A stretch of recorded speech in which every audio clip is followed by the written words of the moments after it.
ਸਤਨਾਮ ਸ਼੍ਰੀ ਵਾਹਿਗੁਰੂ ਜੀ। ਦੀਨ ਦਰਦ ਦੁਖ ਭੰਜਨਾ ਘਟ ਘਟ ਨਾਥ ਅਨਾਥ। शरण तुम्हारी आयो नानक के प्रभ साथ। बेसुमार अथाह अगणत अतुल्य जो बुलावो हो त्यो नानक दास बोलै। सतनाम श्री वाहिगुरु जी। आषाढ़ तपंदा तिस लगै हर नाहो न जिन्ना पास। जग जीवन पुरख त्याग कै मानस संधि आस। आषाढ़ तपंदा तिस लगै। वाहिगुरु जी का खालसा वाहिगुरु जी की फतेह। सतगुरु गरीब नवाज दसां पातशाहियां दे हिरदा सरूप चावर तख्त छत्र दे मालक जुगो जुग अटल ਧੰਨ ਗੁਰੂ ਗ੍ਰੰਥ ਸਾਹਿਬ ਮਹਾਰਾਜ ਜੀ ਦੀ ਸਾਜੀ ਨਵਾਜੀ ਪਰਮ ਸਨਮਾਨਯੋਗ ਗੁਰੂ ਕਾ ਰੂਪ ਖਾਲਸਾ ਸਾਧ ਸੰਗਤ ਜੀਓ, ਜੋ ਸਤਿਗੁਰਾਂ ਦੀ ਪਾਵਨ ਪਵਿੱਤਰ ਅੰਮ੍ਰਿਤਮਈ ਧੁਰ ਕੀ ਬਾਣੀ ਦੀ ਲੜੀਵਾਰ ਕਥਾ ਵਿਚਾਰ ਆਰੰਭ ਹੈ। ਗੁਰੂ ਕਿਰਪਾ ਸਦਕਾ ਜੋ ਮਾਝ ਰਾਗ ਅੰਦਰ 12 ਮਹਾਨਾਮੇ ਬਾਣੀ ਹੈ, ਇਸ ਬਾਣੀ ਦੀ ਵਿਚਾਰ ਚੱਲ ਰਹੀ ਹੈ। ਇਸ ਤੋਂ ਪਹਿਲਾਂ ਜੇਠ ਮਹੀਨੇ ਤੱਕ ਵਿਚਾਰ ਹੋ ਚੁੱਕੀ ਹੈ।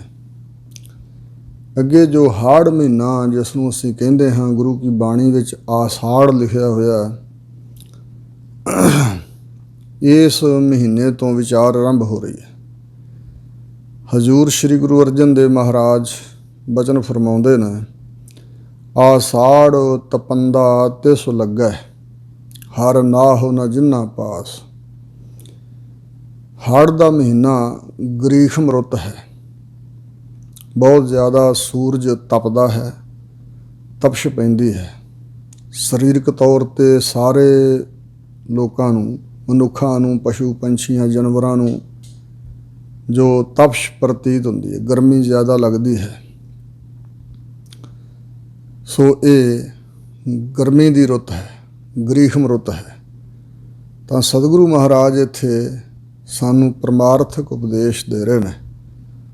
ਬਾਹਰੀ ਤੌਰ 'ਤੇ ਤਾਂ ਇਹ ਹਾੜ ਦਾ ਮਹੀਨਾ ਤਪਦਾ ਹੋਇਆ ਸਭ ਨੂੰ ਲੱਗਦਾ ਹੈ, ਪਰ ਹਜ਼ੂਰ ਅੰਤਰੀਵ ਉਪਦੇਸ਼ ਦੇ ਰਹੇ ਨੇ ਕਿ ਉਹਨਾਂ ਜੀਆਂ ਨੂੰ ਇਹ ਹਾੜ ਦਾ ਮਹੀਨਾ ਤਪਦਾ ਹੋਇਆ ਲੱਗਦਾ ਹੈ, ਭਾਵ ਪ੍ਰਤੀਤ ਹੁੰਦਾ ਹੈ। ਹਰ ਨਾਹੁ ਨ ਜਿੰਨਾ ਪਾਸ। ਨਾਹੁ ਦਾ ਅਰਥ ਹੈ ਪਤੀ, ਖਸਮ, ਪਰਮਾਤਮਾ, ਕੰਤ। ਵਾਹਿਗੁਰੂ ਪਰਮਾਤਮਾ ਜੋ ਸਾਡਾ ਕੰਤ ਹੈ, ਪਤੀ ਹੈ। ਜਿਵੇਂ ਪਤੀ ਵਰਤਾ ਇਸਤਰੀ, ਜਿਸ ਦਾ ਪਤੀ ਪਰਦੇਸ ਗਿਆ ਹੋਇਆ, ਉਸ ਨੂੰ ਕੁਝ ਵੀ ਸਿਖਾਉਂਦਾ ਨਹੀਂ, ਚੰਗਾ ਨਹੀਂ ਲੱਗਦਾ। ਉਹ ਬੜੇ ਸੁੱਖ ਦੇ ਸਮਾਨ ਕੋਲ ਹੋਣ ਤਾਂ ਵੀ ਉਸ ਨੂੰ ਸਭ ਕੁਛ ਫਿੱਕਾ ਹੀ ਪ੍ਰਤੀਤ ਹੁੰਦਾ ਹੈ। ਜਿਵੇਂ ਇੱਕ ਵਿਦਵਾਨ ਸੱਜਣ ਦੇ ਲਿਖੇ ਹੋਏ ਬੋਲ ਨੇ ਕਿ ਸਾੜ ਦੇਹੁ ਸੇਜ ਕੋ ਬਿਛਾਓ ਨਾ ਬਿਛਾਈ ਆਜ। ਪੀਛੇ ਕਰ ਪਲੰਗ ਜੇ ਜ਼ਾਲਮ ਵੀ ਭਾਏ ਨਾ। ਤੋੜ ਦੇ ਤੰਬੂਰਾ ਅਰ ਮੱਧਮ ਮਰੋਰ ਡਾਰ। ਜੁਦੀ ਕਰ ਜੋੜੀ ਕੋ ਗਾਏ ਕੇ ਸੁਨਾਏ ਨਾ। ਗੀਰ ਦੇ ਗੁਲਾਬ ਔਰ ਇਤਰ ਉਡੀਲ ਡਾਰ। ਔਰ ਇਸ ਪ੍ਰਕਾਰ ਦੇ ਵਾਕ ਵਿਦਵਾਨਾਂ ਲਿਖੇ ਹੋਏ ਨੇ ਪਤੀ ਵਰਤਾ ਇਸਤਰੀ ਵੱਲੋਂ। ਔਰ ਗੀਰ ਦੇ ਗੁਲਾਬ ਔਰ ਇਤਰ ਉਡੀਲਦਾਰ। ਔਰ ਗੇਰ ਦੇ ਕਿਉੜਾ ਕੋ ਫੂਲ ਮਾਲ ਲਿਆਏ ਨਾ। ਰੋ ਰੋ ਬਿਲਾਤ ਚਿਲਾਤ ਨਹੀਂ ਚੈਨ ਪਰੈ। ਤਜੂੰਗੀ ਮੈਂ ਪ੍ਰਾਣ ਜੋ ਪੀਆ ਘਰ ਆਏ ਨਾ। ਪਤੀ ਦੇ ਵਿਛੋੜੇ ਵਿੱਚ ਇੱਕ ਪਤੀ ਵਰਤਾ ਇਸਤਰੀ ਇਸ ਤਰ੍ਹਾਂ ਦੀ ਹਾਲਤ ਵਿੱਚ ਹੁੰਦੀ ਹੈ। ਅਤੇ ਇੱਥੇ ਵੀ ਜੀਆਂ ਬਾਰੇ ਹਜ਼ੂਰ ਕਹਿ ਰਹੇ ਨੇ ਵੀ ਹਾੜ ਦਾ ਮਹੀਨੇ ਦੇ ਅੰਦਰ ਉਹਨਾਂ ਦੇ ਅੰਦਰ, ਜੀਆਂ ਦੇ ਅੰਦਰ ਬਿਰਲਾਪ ਹੈ, ਤਕਲੀਫ ਹੈ, ਦੁੱਖ ਹੈ, ਤਪਸ਼ ਹੈ। ਹਰ ਨਾਹੁ ਨ ਜਿੰਨਾ ਪਾਸ। ਜਿਨ੍ਹਾਂ ਦੇ ਪਾਸ ਕੋਲ ਹਰੀ ਪਰਮਾਤਮਾ ਪਤੀ ਨਹੀਂ ਹੈ, ਮਤਲਬ ਜਿਨ੍ਹਾਂ ਦੇ ਹਿਰਦੇ 'ਚ ਵਾਹਿਗੁਰੂ ਨਹੀਂ ਵਸਿਆ ਹੋਇਆ, ਪਰਮਾਤਮਾ ਦਾ ਨਾਮ ਨਹੀਂ ਵਸਿਆ ਹੋਇਆ, ਉਹਨਾਂ ਦੇ ਅੰਦਰ ਤਪਸ਼ ਹੈ ਵਿਕਾਰਾਂ ਦੀ, ਅਗਿਆਨ ਰੂਪੀ ਸੂਰਜ ਦੀ ਤੇ ਵਿਕਾਰਾਂ ਦੀ ਤਪਸ਼ ਉਹਨਾਂ ਦੇ ਅੰਦਰ ਪੈ ਰਹੀ ਆ। ਉਹ ਅੰਦਰੋਂ ਜੀਵ ਦੁਖੀ ਨੇ। ਕਿਉਂ ਜੀ? ਜਗਜੀਵਨ ਪੁਰਖ ਤਿਆਗ ਕੈ ਮਾਨਸ ਸੰਧੀ ਆਸ, ਇਹ ਉਹਨਾਂ ਦੀ ਹਾਲਤ ਹੈ ਜਿਨ੍ਹਾਂ ਨੇ ਸਾਰੇ ਜਗਤ ਨੂੰ ਜੀਵਨ ਦੇਣ ਵਾਲਾ, ਜਗਤ ਦਾ ਜੀਵਨ ਰੂਪ ਪਰਮਾਤਮਾ ਪੁਰਖ ਜੋ ਪੂਰਨ ਹੈ, ਪੁਰੀਆਂ ਚਿੱਖੇ ਆਕਾਸ਼ ਦੀ ਨਿਆਈ ਵਿਆਪਕ ਹੈ, ਪੂਰਨ ਤੌਰ 'ਤੇ ਸਮਾਇਆ ਹੋਇਆ ਏਕਾ ਪੁਰਖ ਸਬਾਈ ਨਾਰ।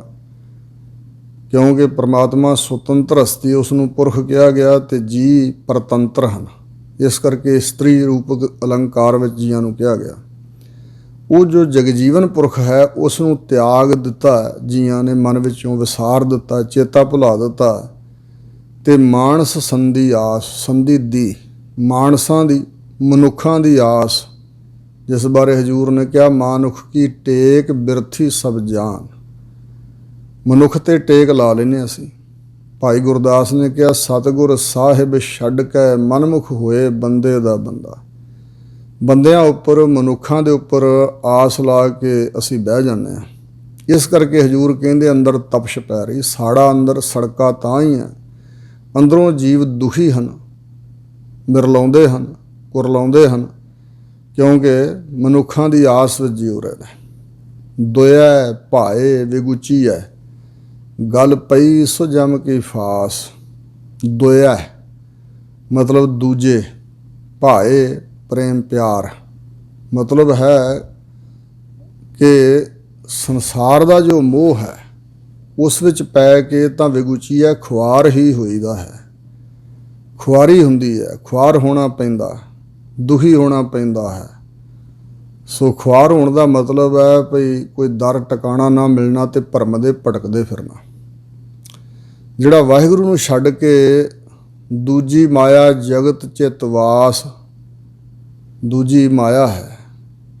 ਸੋ ਇਸ ਪ੍ਰਕਾਰ ਇਹਦੇ ਪ੍ਰੇਮ ਵਿੱਚ, ਇਹਦੇ ਪਿਆਰ ਵਿੱਚ, ਇਹਦੇ ਮੋਹ ਵਿੱਚ ਜੀਵ ਖੁਆਰ ਹੋ ਰਹੇ ਨੇ। ਗੱਲ ਪਈ ਸੋ ਜਮ ਕੀ ਫਾਸ, ਜਿਹੜਾ ਸੰਸਾਰ ਦੇ ਮੋਹ ਵਿੱਚ ਪੈ ਗਿਆ, ਸਮਝ ਲਓ ਕਿ ਜਮਾਂ ਦੀ ਫਾਹੀ ਉਹਦੇ ਗਲ ਵਿੱਚ ਪੈ ਗਈ ਹੈ। ਇੱਥੇ ਜਿਉਂਦਿਆਂ ਜਮਾਂ ਦੀ ਫਾਹੀ ਗਲ ਪੈ ਗਈ, ਕਿਉਂਕਿ ਵਕਾਰ ਚੰਬੜ ਗਏ ਨੇ ਤੇ ਵਕਾਰਾਂ ਨੇ ਜਮਾਂ ਦੇ ਵਸ ਪਾਉਣਾ ਹੈ, ਧਰਮ ਰਾਜ ਦੇ ਅਧੀਨ ਕਰ ਦੇਣਾ ਇਸ ਜੀਵ ਨੂੰ।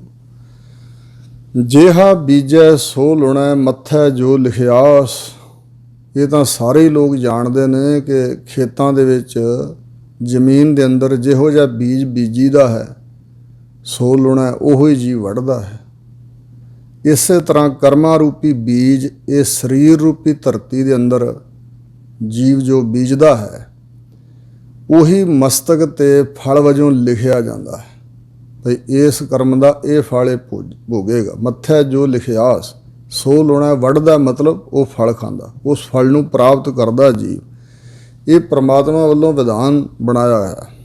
ਜਿਵੇਂ ਫਰੀਦ ਨੇ ਕਿਹਾ ਫਰੀਦਾ ਲੋੜੈ ਦਾਖ ਬਿਜੌਰੀਆਂ ਕਿੱਕਰ ਬੀਜਾ ਜੱਟ, ਹੰਡਾ ਉਨ ਕਤਾਏ ਦਾ ਪੈਦਾ ਲੋੜੈ ਪੱਟ। ਕਹਿੰਦੇ ਜਿਵੇਂ ਕੋਈ ਜ਼ਿਮੀਂਦਾਰ ਬੀਜੇ ਤਾਂ ਕਿੱਕਰਾਂ ਦੇ ਬੀਜ ਤੇ ਇੱਛਾ ਰੱਖੇ ਬਜੌਰ ਦੀਆਂ ਦਾਖਾਂ, ਅੰਗੂਰ ਸੋਹਣੇ ਸੋਹਣੇ ਮੋਟੇ ਮੋਟੇ ਅੰਗੂਰ ਖਾਣ ਦੀ ਇੱਛਾ ਰੱਖੇ ਤੇ ਇੰਝ ਹੋ ਨਹੀਂ ਸਕਦਾ। ਇਹ ਦ੍ਰਿਸ਼ਟਾਂਤ ਹੈ। ਇਸੇ ਪ੍ਰਕਾਰ ਬੀਜਦਾ ਤਾਂ ਹੈ ਵਕਾਰਾਂ ਪਾਪਾਂ ਰੂਪੀ ਕਿੱਕਰਾਂ ਦੇ ਬੀਜ, ਤੇ ਇੱਛਾ ਰੱਖੇ ਸੁਰਗ ਬੈਕੁੰਠ ਦੀਆਂ, ਸੱਚਖੰਡ ਦੀ ਮੁਕਤੀ ਦੀ ਇੱਛਾ ਰੱਖੇ ਤੇ ਇੰਝ ਹੋ ਨਹੀਂ ਸਕਦਾ। ਹੰਡਾ ਉਨ ਕਤਾਏ ਦਾ, ਭੈੜੇ ਕਰਮਾਂ ਰੂਪੀ ਉਨ ਕਤ ਦਾ ਸਾਰੀ ਉਮਰ ਮਰ ਗਿਆ ਤੇ ਪੈਦਾ ਲੋੜੈ ਪੱਟ, ਸੁਰਗ ਬੈਕੁੰਠ ਦੇ ਸੁਖਾਂ ਰੂਪੀ ਪੱਟ, ਰੇਸ਼ਮ ਦੇ ਕੱਪੜੇ ਹੰਡਾਉਣਾ ਚਾਹੇ ਤਾਂ ਇੰਝ ਹੋ ਨਹੀਂ ਸਕਦਾ। ਸੋ ਇਸ ਕਰਕੇ ਹਜ਼ੂਰ ਕਹਿੰਦੇ ਨੇ ਕਿ ਦਵੈਤ ਭਾਅ 'ਚ ਲੱਗ ਕੇ, ਸੰਸਾਰ ਦੇ ਮੋਹ 'ਚ ਲੱਗ ਕੇ ਜੀਵ ਨੇ ਮਨੁੱਖ ਦੀ ਆਸ ਰੱਖ ਕੇ ਜੀਵਨ ਬਤੀਤ ਕੀਤਾ ਤੇ ਜੈਸਾ ਬੀਜਦਾ ਹੈ ਉਹਦਾ, ਉਸ ਕਰਮ ਦਾ ਫਲ ਮਸਤਕ ਤੇ ਪਰਮੇਸ਼ਰ ਦੀ ਅਗੰਮੀ ਕਲਮ ਦੁਆਰਾ ਲਿਖਿਆ ਜਾਂਦਾ ਤੇ ਉਹੀ ਫਿਰ ਲੁਣੈ। ਮੈਂ ਖੇਤੀ ਨੂੰ ਵੱਢਣ ਦਾ ਨਾਮ ਹੈ ਲੁਣਨਾ। ਵੱਢਦਾ ਮਤਲਬ ਉਹ ਫਲ ਪ੍ਰਾਪਤ ਕਰਦਾ ਜੀ। ਰੈਣ ਵਿਹਾਣੀ ਪਛਤਾਣੀ ਉੱਠ ਚੱਲੀ ਗਈ ਨਿਰਾਸ। ਜਦੋਂ ਇਹ ਉਮਰ ਰੂਪੀ ਰਾਤ ਵਿਹਾਣੀ ਗੁਜ਼ਰ ਗਈ, ਜਾਂ ਗੁਜ਼ਰ ਜਾਂਦੀ ਹੈ ਤਾਂ ਫਿਰ ਇਹ ਰੂਹ ਜਾਂ ਇਹ ਜੀਵ ਰੂਪ ਇਸਤਰੀ ਪਛਤਾਵਾ ਹੀ ਪਛਤਾਵਾ ਕਰਦੀ ਰਹਿ ਜਾਂਦੀ ਹੈ। ਉੱਠ ਚੱਲੀ ਤੇ ਉੱਠ ਕੇ ਤੁਰ ਪੈਂਦੀ ਹੈ ਪਰਲੋਕ ਨੂੰ, ਗਈ ਨਿਰਾਸ, ਔਰ ਇਹ ਨਿਰਾਸ ਹੋ ਕੇ ਝੂਰਦੀ ਹੋਈ, ਆਸ ਪੂਰੀ ਨਾ ਹੋਈ। ਜਿਵੇਂ ਫਰੀਦ ਜੀ ਨੇ ਕਿਹਾ, ਆਇਓ ਬੰਦਾ ਦੁਨੀ ਵਿੱਚ ਵੱਤ ਆ ਸੋਹਣੀ ਬੰਨ। ਬੰਦਾ ਕਹਿੰਦੇ ਦੁਨੀਆ ਵਿੱਚ ਆਇਆ ਹੈ, ਵੱਤ ਫਿਰ ਚਲਿਆ ਜਾਂਦਾ ਹੈ ਆਸ ਊਣੀ ਬੰਨ ਕੇ ਹਿਰਦੇ ਰੂਪੀ ਪੱਲੇ 'ਚ। ਆਸਾਂ ਨਹੀਂ ਨਾ ਪੂਰੀਆਂ ਹੁੰਦੀਆਂ, ਇਸ ਕਰਕੇ ਨਿਰਾਸ਼ ਹੋ ਗਈ। ਸੋ ਨਿਮੋ ਝਿਉਣੀ ਹੋ ਗਈ, ਪਛਤਾਉਂਦੀ ਹੋਈ ਇਹ ਜੀਵ ਰੂਪ ਇਸਤਰੀ ਜਾਂ ਇਹ ਰੂਹ ਸਾਰੀ ਉਮਰ ਗੁਜ਼ਰ ਜਾਣ ਤੋਂ ਬਾਅਦ ਇੱਥੋਂ ਇੰਝ ਹੀ ਪਛਤਾਉਂਦੀ ਚਲੀ ਗਈ, ਝੂਰਦੀ ਚਲੀ ਗਈ, ਪੱਲੇ ਕੁਛ ਨਾ ਪਿਆ। ਜਿਨ ਕਉ ਸਾਧੂ ਭੇਟੀਐ ਸੋ ਦਰਗਹ ਹੋਏ ਖਲਾਸ। ਜਿਨ੍ਹਾਂ ਦੇ ਤਾਈਂ ਸਾਧੂ ਸਤਿਗੁਰੂ ਦਾ ਮਿਲਾਪ ਹੋ ਜਾਂਦਾ, ਜਿਹਨੂੰ ਸਾਧੂ ਸਤਿਗੁਰੂ ਜਾਂ ਸਾਧੂ ਪੁੱਗੇ ਹੋਏ ਮਹਾਂਪੁਰਸ਼ ਜਿਨ੍ਹਾਂ ਨੇ ਮਨ ਸਾਧਿਆ ਹੋਇਆ, ਉਹਨਾਂ ਦਾ ਮਿਲਾਪ ਹੋ ਜਾਂਦਾ ਅਤੇ ਉਹਨਾਂ ਦੇ ਮਿਲਾਪ ਦੁਆਰਾ ਵਾਹਿਗੁਰੂ ਦੇ ਚਰਨਾਂ ਨਾਲ ਜੁੜ ਜਾਈਦਾ। ਜਿਵੇਂ ਇੱਕ ਬਚਨ ਹੈ ਕਿ ਸੰਤ ਸੁੰਦਰ ਸਿੰਘ ਖਾਲਸਾ ਭਿੰਡਰਾਂ ਵਾਲੇ ਅਖਾੜੇ ਪਿੰਡ ਵਿੱਚ, ਜਗਰਾਵਾਂ ਦੇ ਕੋਲ ਅਖਾੜਾ ਪਿੰਡ ਹੈ, ਉਸ ਨਗਰ ਵਿੱਚ ਗਏ ਅਤੇ ਉਦੋਂ ਸਾਰੇ ਪੰਥ ਵੱਲੋਂ ਹੀ ਸਿੰਘ ਸਭਾ ਲਹਿਰ ਚੱਲ ਰਹੀ ਸੀ, ਵੱਡੇ ਵੱਡੇ ਸਮਾਗਮ ਕੀਤੇ ਜਾ ਰਹੇ ਸੀ, ਬੜੀਆਂ ਪੰਥਕ ਮਹਾਨ ਸ਼ਖਸੀਅਤਾਂ ਉਸ ਨਗਰ ਵਿੱਚ ਉਸ ਸਮਾਗਮ 'ਤੇ ਪਹੁੰਚੀਆਂ ਸੀ। ਅਤੇ ਆਪੋ ਆਪਣੇ ਸਮੇਂ ਮੁਤਾਬਕ ਕਿਸੇ ਗੁਰਮੁਖ ਨੇ ਕੀਰਤਨ ਸੁਣਾਇਆ, ਕਿਸੇ ਨੇ ਪ੍ਰਚਾਰ ਸੁਣਾਇਆ। ਸੰਤ ਸੁੰਦਰ ਸਿੰਘ ਖਾਲਸਾ ਜੀ ਨੇ ਆਦਿ ਪੂਰਨ ਮੱਧ ਪੂਰਨ ਅੰਤ ਪੂਰਨ ਪਰਮੇਸ਼ਵਰ ਹੈ, ਇਹ ਜੋ ਜੈਤਸਰੀ ਵਾਰ ਦੀ ਪਹਿਲੀ ਪੌੜੀ ਅਤੇ ਸਲੋਕ ਹਨ, ਇਹਨਾਂ ਦੀ ਵਿਚਾਰ ਸੁਣਾਈ। ਤਾਂ ਸੰਗਤ ਵਿੱਚ ਜੋ ਸੰਤ ਗਿਆਨੀ ਗੁਰਬਚਨ ਸਿੰਘ ਖਾਲਸਾ ਭਿੰਡਰਾਂ ਵਾਲੇ ਟਕਸਾਲ ਦੇ ਮੁੱਖ ਸੇਵਾਦਾਰ ਬਣੇ, ਉਹ ਉਦੋਂ 18 ਵਰ੍ਹਿਆਂ ਦੀ ਉਮਰ ਵਿੱਚ ਸੰਗਤ ਵਿੱਚ ਬੈਠੇ ਸਨ। ਤਾਂ ਉਹ ਕਥਾ ਸੁਣਦਿਆਂ ਬਹੁਤ ਮੰਤਰ ਮੁਗਧ ਹੋਏ ਅਤੇ ਸ੍ਰੀ ਗੁਰੂ ਗ੍ਰੰਥ ਸਾਹਿਬ ਮਹਾਰਾਜ ਦਾ ਪਾਵਨ ਸਰੂਪ ਉਹਨਾਂ ਨੂੰ ਅਕਾਲ ਪੁਰਖ ਦਾ ਸਰੂਪ ਭਾਸਿਆ ਅਤੇ ਗੁਰੂ ਗ੍ਰੰਥ ਸਾਹਿਬ ਦਾ ਖੰਡਾਂ ਬ੍ਰਹਿਮੰਡਾਂ 'ਚ ਪ੍ਰਕਾਸ਼ ਹੈ। ਅਤੇ ਫਿਰ ਬਾਅਦ ਵਿੱਚ ਸੰਤ ਸੁੰਦਰ ਸਿੰਘ ਕਥਾ ਕਰਕੇ ਜਦੋਂ ਬਾਹਰ ਆਉਣ ਲੱਗੇ ਤਾਂ ਇਹ ਅੱਗੋਂ ਮਿਲੇ, ਤਾਂ ਇਹਨਾਂ ਸਿਰਫ ਫਤਿਹ ਬੁਲਾਈ ਸੀ। ਤਾਂ ਉਹਨਾਂ ਨੇ ਮਸਤਕ ਵੱਲ ਵੇਖ ਕੇ ਕਿਹਾ, ਗੁਰਬਾਣੀ ਦੇ ਬੜੇ ਅਦੁੱਤੀ ਰੰਗ ਮਾਣੇ ਹਨ ਗੁਰਮੁਖਾ, ਦੱਸ ਕੀ ਇੱਛਾ ਹੈ। ਤਾਂ ਇਹਨਾਂ ਕਿਹਾ, ਜੀ ਹੋਰ ਨਾਮ ਦਾ ਰੰਗ ਚਾੜ੍ਹ ਦਿਓ, ਤੁਸੀਂ ਗੁਰੂ ਮਹਾਰਾਜ ਦੇ ਸੰਤ ਹੋ, ਸਿੱਖ ਹੋ। ਤਾਂ ਉਹਨਾਂ ਨੇ ਜੋ ਬਚਨ ਕਹੇ ਮਹਾਂਪੁਰਸ਼ਾਂ ਆਪ ਲਿਖੇ ਨੇ ਵੀ, ਗੁਰਮਤਿ ਮੈਂ ਇਹ ਰੀਤ ਪਿਆਰੇ, ਅੰਮ੍ਰਿਤ ਛਕ ਪੰਚਾਂ ਹਿਤ ਧਾਰੇ। ਵੀ ਹੁਣ ਤੁਹਾਡੀ ਜਵਾਨੀ ਦੀ ਉਮਰ ਹੈ ਅਤੇ ਤੁਸੀਂ ਅੰਮ੍ਰਿਤ ਪਾਨ ਕਰੋ।